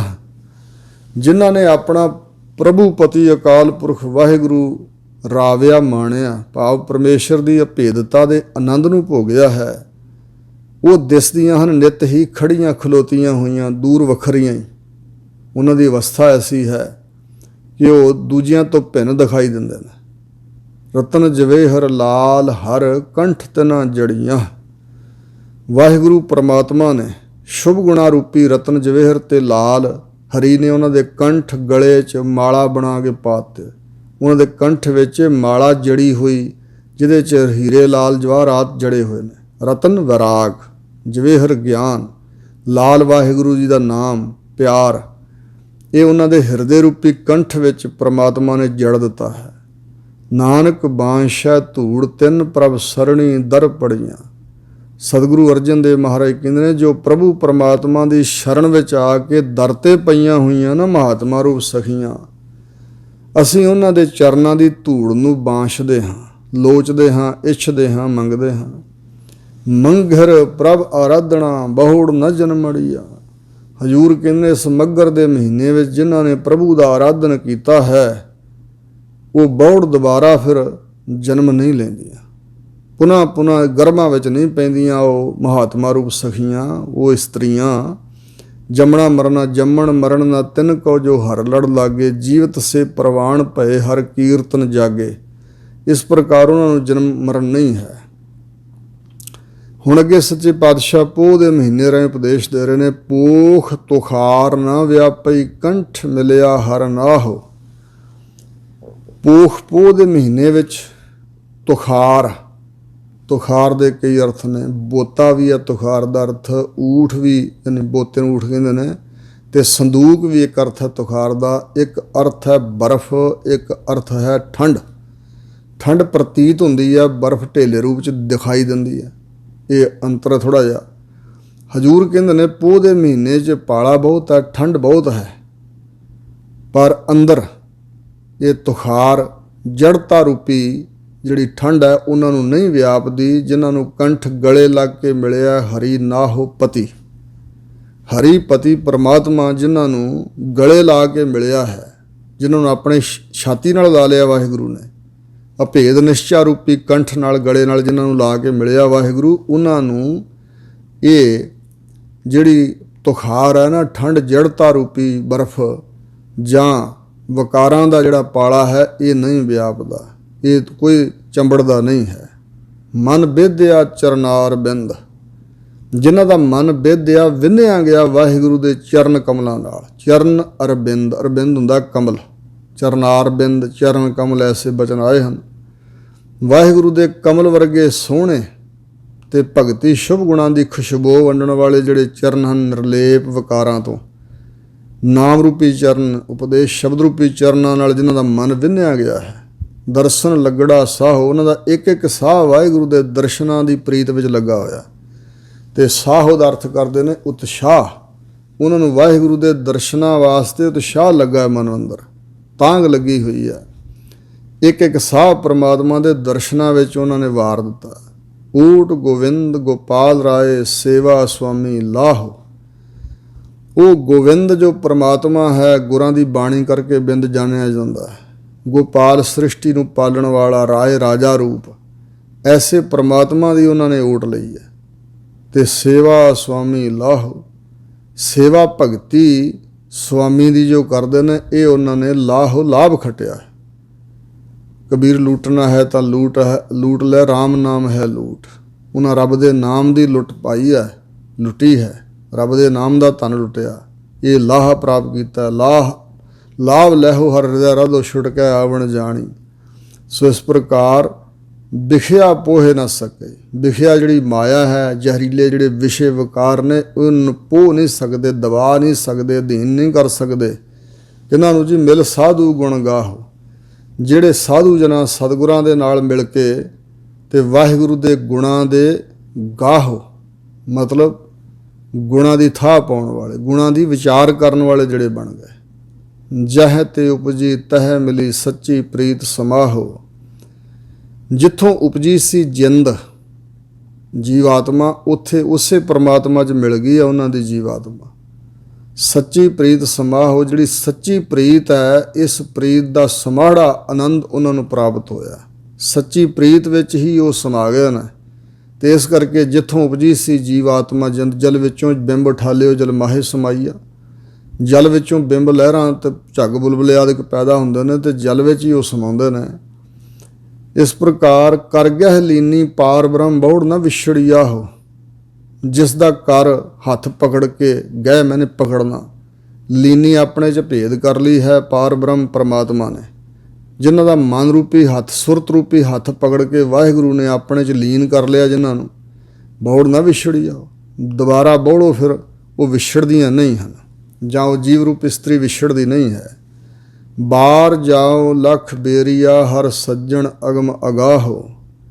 ਲੱਖਾਂ ਵਾਰੀ ਬਾਰ ਜਾਈਏ, ਬਲਿਹਾਰਨੇ ਜਾਈਏ, ਵਾਰਨੇ ਫੇਰਨੇ ਜਾਈਏ, ਕੁਰਬਾਨ ਜਾਣਾ ਚਾਹੀਦਾ ਵਾਹਿਗੁਰੂ ਤੋਂ, ਜਿਹੜਾ ਹਰੀ ਸੱਜਣ ਹੈ ਲੋਕ ਪਰਲੋਕ ਦਾ।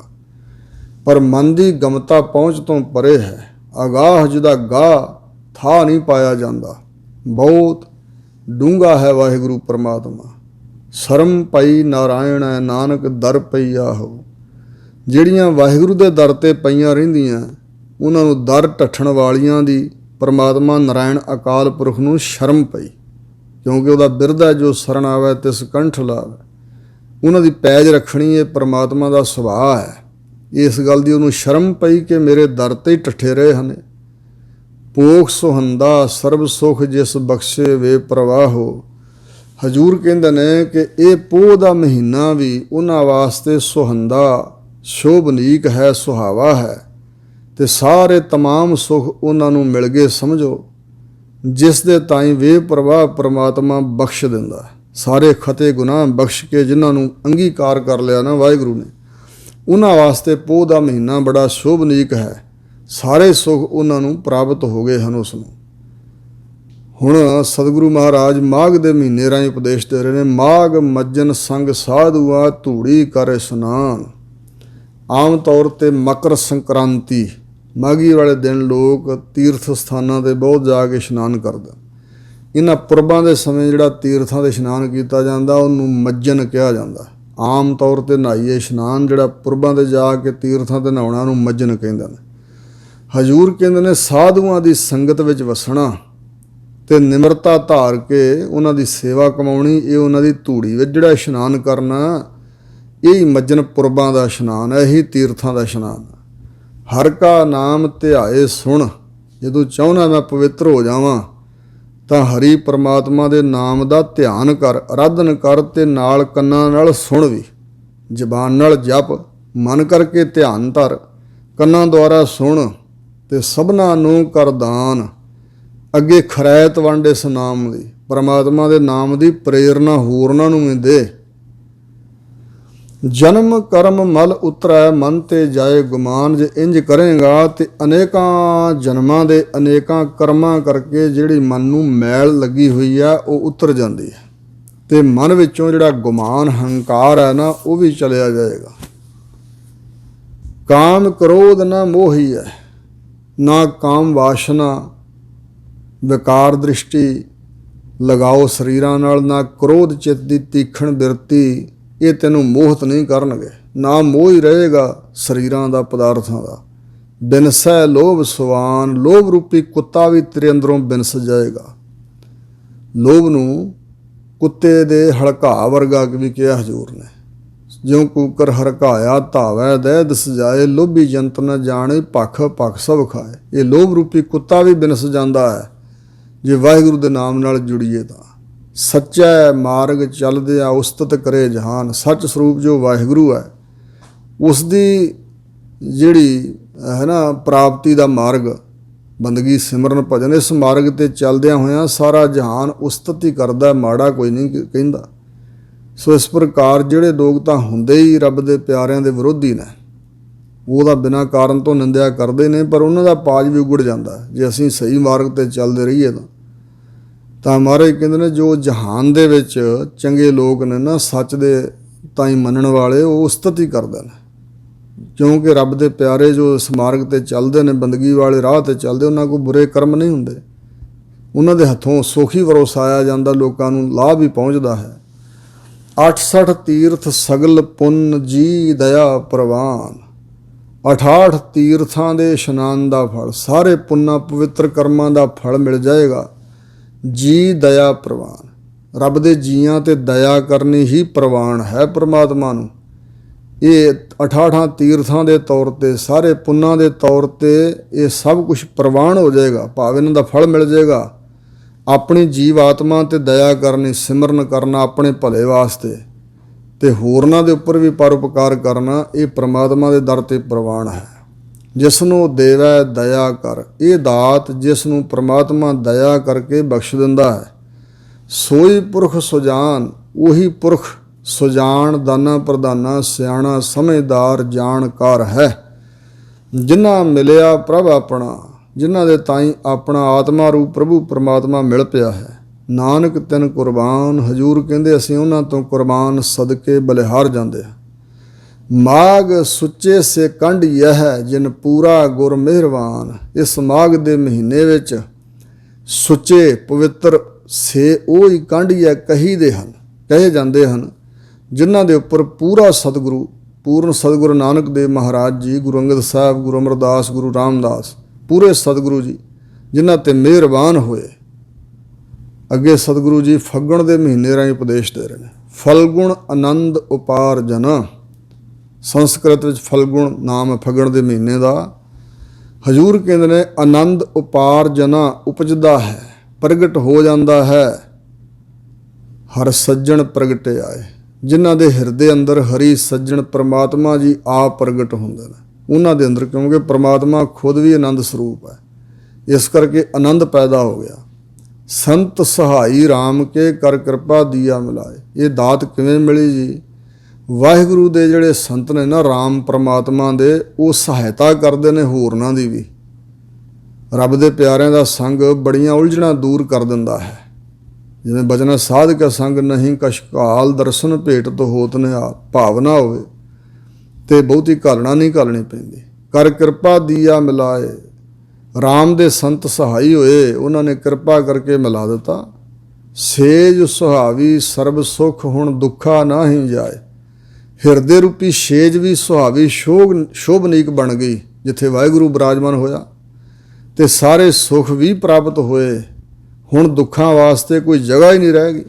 ਦੁੱਖ ਵਿਸਾਰਨ ਸੇਵਿਆ ਸਦਾ ਸਦਾ ਦਾਤਾਰ। ਦੁੱਖਾਂ ਦਾ ਚੇਤਾ ਹੀ ਭੁਲਾ ਦਿੱਤਾ ਵਾਹਿਗੁਰੂ ਨੇ। ਇਸ਼ ਪੁੰਨੀ ਵੱਡ ਭਾਗਣੀ ਵਰ ਪਾਇਆ ਹਰ ਰਾਏ। ਵੱਡ ਭਾਗਣੀ, ਵੱਡਿਆਂ ਭਾਗਾਂ ਵਾਲੀ ਜੀਵ ਰੂਪ ਇਸਤਰੀ ਦੀ ਮਹਾਤਮਾ ਦੀ ਇੱਛਾ ਪੂਰੀ ਹੋਈ, ਜਿਸ ਨੇ ਹਰੀ ਰਾਜਾ ਪਰਮਾਤਮਾ ਰੂਪ ਵਰ ਲਾੜਾ ਪ੍ਰਾਪਤ ਕਰ ਲਿਆ, ਆਪਣਾ ਪਤੀ ਵਾਹਿਗੁਰੂ ਪਰਮਾਤਮਾ ਬਣਾ ਲਿਆ।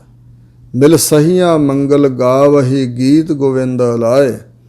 ਉਹ ਸਖੀਆਂ ਵਿੱਚ ਮਿਲ ਕੇ ਮੰਗਲ ਪਰਮਾਤਮਾ ਦੀ ਪ੍ਰਾਪਤੀ ਦੀ ਖੁਸ਼ੀ ਦੇ ਗੀਤ ਮੰਗਲ ਗਾਉਂਦੀ ਹੈ, ਤੇ ਗੋਵਿੰਦ ਪਰਮਾਤਮਾ ਦੇ ਜਸ ਦੇ ਗੀਤ ਅਲਾਏ ਬੋਲਦੀ ਹੈ। ਹਰ ਜਿਹਾ ਵਰਨਾ ਦੇਸਈ ਕੋਈ ਦੂਜਾ ਲਵੈ ਨਾ ਲਾਏ। ਹਰੀ ਪਰਮਾਤਮਾ ਵਰਗਾ ਹੋਰ ਦੂਜਾ ਕੋਈ ਦਿਖਾਈ ਨਹੀਂ ਦਿੰਦਾ। ਕਿਸੇ ਦੂਜੇ ਨੂੰ ਉਸ ਪਰਮਾਤਮਾ ਦੇ ਬਰਾਬਰ ਨਹੀਂ ਮੈਂ ਲਾਉਂਦੀ, ਭਾਵ ਬਰਾਬਰ ਨਹੀਂ ਸਮਝਿਆ।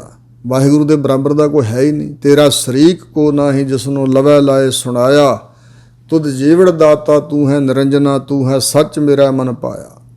ਹਲਤ ਪਲਤ ਸਵਾਰੇ ਉਹਨ ਨੇਚਲ ਦਿੱਤੀਆਂ ਜਾਏ। ਉਸ ਦਾ ਆਲੋਕ ਤੇ ਪਲਤ ਪਰਲੋਕ ਸਵਾਰ ਦਿੱਤਾ ਹੈ ਵਾਹਿਗੁਰੂ ਨੇ, ਸਫਲੇ ਕਰਤੇ ਦੋਵੇਂ ਜਾਨ। ਔਰ ਉਸ ਵਾਹਿਗੁਰੂ ਪਰਮਾਤਮਾ ਨੇ ਉਸ ਨੂੰ ਨੇਚਲ ਅਚਲ ਸਰੂਪ ਰੂਪੀ ਜਾਏ ਜਗ੍ਹਾ ਬਖਸ਼ ਦਿੱਤੀ ਹੈ। ਸਰੂਪ ਦਾ ਗਿਆਨ ਬਖਸ਼ਿਆ ਹੈ, ਆਪਣੇ ਸਰੂਪ ਵਿੱਚ ਉਹ ਅਚਲ ਹੋਏ ਨੇ। ਸੰਸਾਰ ਸਾਗਰ ਤੇ ਰੱਖਿਆਨ ਬੌੜ ਨਾ ਜਨਮੈ ਧਾਏ। ਸੰਸਾਰ ਜੋ ਕਿ ਦੁਸ਼ਤਰ ਹੈ, ਬਿਖਮ ਸਾਗਰ ਹੈ, ਇਸ ਤੋਂ ਉਹਨਾਂ ਨੂੰ ਰੱਖ ਲਿਆ ਵਾਹਿਗੁਰੂ ਨੇ, ਬਚਾ ਲਿਆ ਹੈ। ਹੁਣ ਉਹ ਬੌੜੋ ਦੁਬਾਰਾ ਕਦੇ ਜਨਮ ਨਹੀਂ ਧਾਰਦੀਆਂ, ਜਨਮਾਂ ਵਿੱਚ ਨਹੀਂ ਧਾ ਕੇ ਦੌੜ ਜਾਣਾ ਪੈਂਦਾ। ਬਾਰ-ਬਾਰ ਦੌੜਨਾ ਭੱਜਣਾ ਹੀ ਹੈ ਜਿਹੜਾ ਜਨਮ ਲੈਣੇ ਹਨ। ਫਿਰ ਉਹ ਜੀਵ ਰੂਪ ਇਸਤਰੀ ਨਹੀਂ ਧਾਏ, ਦੌੜਦੀ ਨਹੀਂ ਜਨਮ ਧਾਰਦੀ ਹੈ। ਜਿਹਵਾ ਏਕ ਅਨੇਕ ਗੁਣ ਤਰੇ ਨਾਨਕ ਚਰਣੀ ਪਾਏ। ਜੀਵ ਇੱਕ ਹੈ, ਪਰਮਾਤਮਾ ਦੇ ਗੁਣ ਅਨੇਕਾਂ ਹਨ, ਤੇ ਤਰੇ ਨਾਨਕ ਚਰਣੀ ਪਾਏ। ਉਸ ਪਰਮਾਤਮਾ ਦੇ ਚਰਣੀ ਪੈ ਕੇ ਅਨੇਕਾਂ ਤਰੇ ਹਨ। ਜਿਸ ਪਰਮਾਤਮਾ ਦੇ ਅਨੇਕਾਂ ਗੁਣ ਹਨ, ਸਾਡੀ ਜ਼ਬਾਨ ਇੱਕ ਹੈ, ਕਿੰਨੇ ਕੁ ਗੁਣ ਬਿਆਨ ਕਰੇ। ਐਸਾ ਜੋ ਵਾਹਿਗੁਰੂ ਹੈ, ਉਹਦੇ ਚਰਣੀ ਪਾ ਕੇ ਨਾ ਆਪਣੇ ਆਪ ਨੂੰ ਅਨੇਕਾਂ ਤਰੇ ਨੇ। ਫਲਗੁਣ ਨਿਤ ਸਲਾਹੀ ਹੈ ਜਿਸ ਨੂੰ ਤਿਲ ਨਾ ਤਮਾਏ। ਹਜੂਰ ਕਹਿੰਦੇ ਨੇ ਫੱਗਣ ਦੇ ਮਹੀਨੇ 'ਚ ਨਿਤ ਹੀ ਪਰਮਾਤਮਾ ਦੀ ਸਿਫਤੋ ਸਿਫਾਤ ਕਰਨੀ ਚਾਹੀਦੀ, ਕੀਰਤੀ ਗਾਉਣੀ ਚਾਹੀਦੀ ਹੈ, ਸਲਾਹੁਤਾ ਕਰਨੀ ਚਾਹੀਦੀ ਹੈ, ਜਿਸ ਵਾਹਿਗੁਰੂ ਨੂੰ ਤਿਲ ਮਾਤਰ ਵੀ ਕੋਈ ਤਮਾ ਇੱਛਾ ਨਹੀਂ ਹੈ। ਪਰਮਾਤਮਾ ਨੂੰ ਵੱਡਾ ਦਾਤਾ ਤਿਲ ਨਾ ਤਮਾਏ। ਵੱਡਾ ਦਾਤਾ ਇਹੋ ਜਿਹਾ ਹੈ ਕਿ ਜੋ ਦਾਤਾ ਸਾਨੂੰ ਦਿੰਦਾ, ਉਹਨਾਂ ਦੇ ਅਵਜਾਨੇ 'ਚ ਵਾਪਸ ਕੁਝ ਸਾਥੋਂ ਲੈਣ ਦੀ ਇੱਛਾ ਨਹੀਂ ਰੱਖਦਾ। ਇਹ 12 ਮਹੀਨਿਆਂ ਰਾਹੀਂ ਉਪਦੇਸ਼ ਦਿੱਤਾ ਹਜ਼ੂਰ ਨੇ। ਹੁਣ ਅੱਗੇ ਫਲਾਦੇਸ਼ ਬਖਸ਼ਿਸ਼ ਕਰ ਰਹੇ ਨੇ। ਜੋ ਸਤਿਗੁਰੂ ਦਾ ਉਪਦੇਸ਼ ਮੰਨ ਕੇ ਕਮਾਉਂਦੇ ਉਹਨਾਂ ਨੂੰ ਕੀ ਮਿਲਦਾ? ਹਜ਼ੂਰ ਕਹਿੰਦੇ ਨੇ ਜਿਨ ਜਿਨ ਨਾਮ ਧਿਆਇਆ ਤਿਨ ਕੇ ਕਾਜ ਸਰੇ। ਜਿਨ੍ਹਾਂ ਜਿਨ੍ਹਾਂ ਨੇ ਵੀ ਵਾਹਿਗੁਰੂ ਦੇ ਨਾਮ ਦਾ ਧਿਆਨ ਕੀਤਾ, ਆਰਾਧਿਆ, ਸਿਮਰਿਆ ਹੈ, ਉਹਨਾਂ ਦੇ ਸਾਰੇ ਲੋਕ ਪ੍ਰਲੋਕ ਦੇ ਕਾਜ ਸਰੇ ਪੂਰੇ ਹੋ ਗਏ, ਸਿਰੇ ਚੜ ਗਏ, ਕੋਈ ਕੰਮ ਅਧੂਰਾ ਨਾ ਰਿਹਾ। ਹਰ ਗੁਰ ਪੂਰਾ ਆਰਾਧਿਆ ਦਰਗਹਿ ਸੱਚ ਖਰੇ, ਜਿਨ੍ਹਾਂ ਨੇ ਹਰੀ ਪੂਰੇ ਗੁਰੂ ਦਾ ਆਰਾਧਨ ਕੀਤਾ। ਹਰੀ ਹੀ ਗੁਰੂ ਰੂਪ ਹੈ, ਗੁਰੂ ਹੀ ਹਰੀ ਰੂਪ ਹੈ। ਜਿਨ੍ਹਾਂ ਨੇ ਹਰੀ ਸਰੂਪ ਪੂਰੇ ਗੁਰੂ ਨੂੰ ਆਰਾਧਿਆ, ਸਿਮਰਿਆ, ਯਾਦ ਕੀਤਾ ਹੈ, ਦਰਗਹਿ ਸੱਚ ਖਰੇ, ਉਹ ਸੱਚ ਦੇ ਧਾਰਨੀ ਹੋਣ ਕਰਕੇ ਵਾਹਿਗੁਰੂ ਦੀ ਦਰਗਾਹ ਵਿੱਚ ਖਰੇ ਸੁਰਖਰੂ ਚੰਗੇ ਸਲਾਉਣ ਵਾਲੇ ਉੱਥੇ ਜਾਣੇ ਗਏ। ਸਰਬ ਸੁਖਾ ਨਿਧ ਚਰਨ ਹਰ, ਭੌਜਲ ਬਿਖਮ ਤਰੇ, ਸਾਰੇ ਸੁੱਖਾਂ ਦਾ ਨਿਧ ਖਜ਼ਾਨਾ ਹਰੀ ਪਰਮਾਤਮਾ ਦੇ ਚਰਨ ਹਨ, ਰਾਮ ਰੂਪੀ ਚਰਨ, ਸੋ ਇਹ ਉਹਨਾਂ ਨੂੰ ਪ੍ਰਾਪਤ ਹੋਇਆ। ਤੇ ਭੌਜਲ ਬਿਖਮ ਤਰੇ, ਜਿਹੜਾ ਬਿਖਮ ਸਾਗਰ, ਬਿਖਮ ਦਾ ਅਰਥ ਹੈ ਕਠਨ, ਭੌਜਲ ਜਿਹਦੇ ਵਿੱਚ ਡਰ ਦਾ ਪਾਣੀ ਭਰਿਆ ਸੰਸਾਰ ਸਮੁੰਦਰ, ਇਸ ਬਿਖਮ ਸਾਗਰ ਨੂੰ ਉਹ ਤਰ ਗਏ। ਪ੍ਰੇਮ ਭਗਤ ਤਿਨ ਪਾਈਆ ਬਿਖਿਆ ਨਾਹੀਂ ਜਰੇ, ਤਿਨਾਂ ਨੇ ਵਾਹਿਗੁਰੂ ਦੀ ਪ੍ਰੇਮ ਭਗਤੀ, ਪ੍ਰੇਮਾ ਭਗਤੀ, ਕਹੋ ਕਬੀਰ ਜਨ ਭਏ ਖਾਲਸੇ, ਪ੍ਰੇਮ ਭਗਤ ਜਿਹ ਜਾਨੀ, ਪ੍ਰੇਮ ਦੇ ਸਹਿਤ ਭਗਤੀ ਕਰਨੀ, ਇਹ ਉਹਨਾਂ ਨੇ ਪ੍ਰਾਪਤ ਕੀਤੀ ਹੈ। ਫਿਰ ਉਹ ਵਿਖਿਆ ਮਾਇਆ 'ਚ, ਵਿਸ਼ਿਆਂ 'ਚ ਨਾਹੀਂ ਜਰੇ, ਉਹ ਸੜੇ ਨਹੀਂ ਹਨ, ਜਲ ਨਹੀਂ ਗਏ, ਬਚ ਗਏ। ਕੂੜ ਗਏ ਦੁਬਿਧਾ ਨੱਸੀ, ਕੂੜ ਝੂਠ ਪਦਾਰਥ ਨਾਸਵੰਤ ਜਿਹੜੇ ਮਨ 'ਚ ਵਸੇ ਹੋਏ ਸੀ ਉਹ ਦੂਰ ਹੋ ਗਏ। ਤੇ ਦੁਬਿਧਾ ਨੱਸੀ, ਦਵੈਤ ਜਿਹੜੀ ਸੀ, ਦਵੈਤ ਨਾਸ ਹੋ ਗਈ, ਦੁਚਿੱਤਾਪਣ ਨਾਸ ਹੋ ਗਿਆ। ਪੂਰਨ ਸੱਚ ਭਰੇ, ਪੂਰਨ ਤੌਰ 'ਤੇ ਸੱਚੇ ਪਰਮਾਤਮਾ ਦੇ ਪ੍ਰੇਮ ਰੰਗ ਨਾਲ ਭਰੇ ਹੋਏ ਨੇ। ਪਾਰ ਬ੍ਰਹਮ ਪ੍ਰਭ ਸੇਵ ਦੇ ਮਨ ਅੰਦਰ ਏਕ ਧਰੇ, ਪਾਪਾਂ ਪੁੰਨਾਂ ਤੋਂ ਪਰੇ ਜੋ ਬ੍ਰਹਮ ਹੈ, ਸ਼ੁੱਧ ਸਰੂਪ ਵਾਹਿਗੁਰੂ, ਉਸ ਪ੍ਰਭੂ ਅਕਾਲ ਪੁਰਖ ਨੂੰ ਸੇਵਦੇ ਸਿਮਰਦੇ ਹਨ। ਤੇ ਮਨ ਦੇ ਅੰਦਰ ਵੀ ਇੱਕ ਨੂੰ ਹੀ ਧਾਰਨ ਕੀਤਾ ਹੋਇਆ ਵਾਹਿਗੁਰੂ ਨੂੰ। ਏਕੋ ਜਪ ਏਕੋ ਸਲਾਹੇ, ਏਕ ਸਿਮਰੇ ਕੋ ਮਨ ਆਹੇ, ਇਹੋ ਜਿਹੀ ਅਵਸਥਾ ਇਹਨਾਂ ਦੀ। ਮਹਾ ਦਿਵਸ ਮਹੂਰਤ ਭਲੇ, ਜਿਸ ਕੋ ਨਦਰ ਕਰੇ, ਉਹਨਾਂ ਵਾਸਤੇ ਹਰ ਮਹੀਨਾ, ਹਰ ਦਿਵਸ, ਦਿਨ, ਮਹੂਰਤ 2 ਘੜੀਆਂ ਦਾ ਸਮਾਂ, ਮੋਹਤ ਜਾਂ ਮਹੂਰਤ, ਇਹ ਸਭ ਭਲੇ ਹਨ। ਦਿਨ ਰਹਿਣ ਸਭ ਸੁਹਾਵੜੇ ਪਿਆਰੇ, ਜਿਤ ਜਪੀਏ ਹਰ ਨਾਮ, ਜਿਸ ਕੋ ਨਦਰ ਕਰੇ, ਜਿਸ ਦੇ ਤਾਈਂ ਆਪਣੀ ਕਿਰਪਾ ਦ੍ਰਿਸ਼ਟੀ ਕਰਦਾ ਵਾਹਿਗੁਰੂ, ਉਹਨਾਂ ਵਾਸਤੇ ਹਰ ਮਹੀਨਾ, ਹਰ ਸਾਰੇ ਦਿਨ, ਸਭ ਘੜੀਆਂ, ਮਹੂਰਤ ਭਲੇ ਹੀ ਹਨ। ਨਾਨਕ ਮੰਗੈ ਦਰਸਦਾਨ, ਕਿਰਪਾ ਕਰੋ ਹਰੇ। ਹਜੂਰ ਸੰਪੂਰਨਤਾ ਕਰਦੇ ਨੇ 12 ਮਹਾਂਨਾਮੇ ਬਾਣੀ ਦੀ, ਤੇ ਸਾਨੂੰ ਸਿੱਖਿਆ ਦੇ ਰਹੇ ਨੇ ਕਿ ਆਹ ਦਾਤ ਮੰਗੋ। ਹੇ ਵਾਹਿਗੁਰੂ ਜੀ, ਤੁਹਾਡੇ ਦਰ ਤੋਂ ਮੈਂ ਮੰਗਦਾ ਹਾਂ ਤੁਹਾਡੇ ਦਰਸ਼ਨਾਂ ਦਾ ਦਾਨ। ਹੇ ਹਰੀ ਜੀ, ਇਹ ਕਿਰਪਾ ਕਰੋ ਸਾਡੇ ਤੇ, ਹਰੀ ਜੀ ਐਸੀ ਕਿਰਪਾ ਕਰੋ, ਤੁਹਾਡੇ ਦਰ ਤੋਂ ਮੈਂ ਦਰਸ਼ਨਾਂ ਦਾ ਦਾਨ ਮੰਗਦਾ ਹਾਂ। ਹਰ ਜੀਓ ਦੇਵੋ ਦਰਸ਼ਨ, ਆਪਣਾ ਜਿਤ ਢਾਡੀ ਤ੍ਰਿਪਤਾਵੈ, ਤੁਸੀਂ ਆਪਣਾ ਦਰਸ਼ਨ ਬਖਸ਼ ਕੇ ਨਿਹਾਲ ਕਰ ਦਿਓ ਜੀ। ਇੱਥੋਂ ਤੱਕ ਸਤਿਗੁਰੂ ਮਹਾਰਾਜ ਦੇ ਪਾਵਨ ਬਚਨਾਂ ਨੂੰ ਗੁਰੂ ਕਿਰਪਾ ਸਦਕਾ ਆਪਾਂ ਵਿਚਾਰਿਆ ਹੈ। ਹੋਈਆਂ ਭੁੱਲਾਂ ਚੁੱਕਾਂ ਸਤਿਗੁਰੂ ਮਹਾਰਾਜ ਤੇ ਗੁਰੂ ਕੀ ਸੰਗਤ ਨੇ ਖਿਮਾ ਕਰਨੀ, ਅੱਗੇ ਵਾਸਤੇ ਸੁਮਤ ਬਖਸ਼ਣੀ ਜੀ। ਵਾਹਿਗੁਰੂ ਜੀ ਕਾ ਖਾਲਸਾ, ਵਾਹਿਗੁਰੂ ਜੀ ਕੀ ਫਤਿਹ।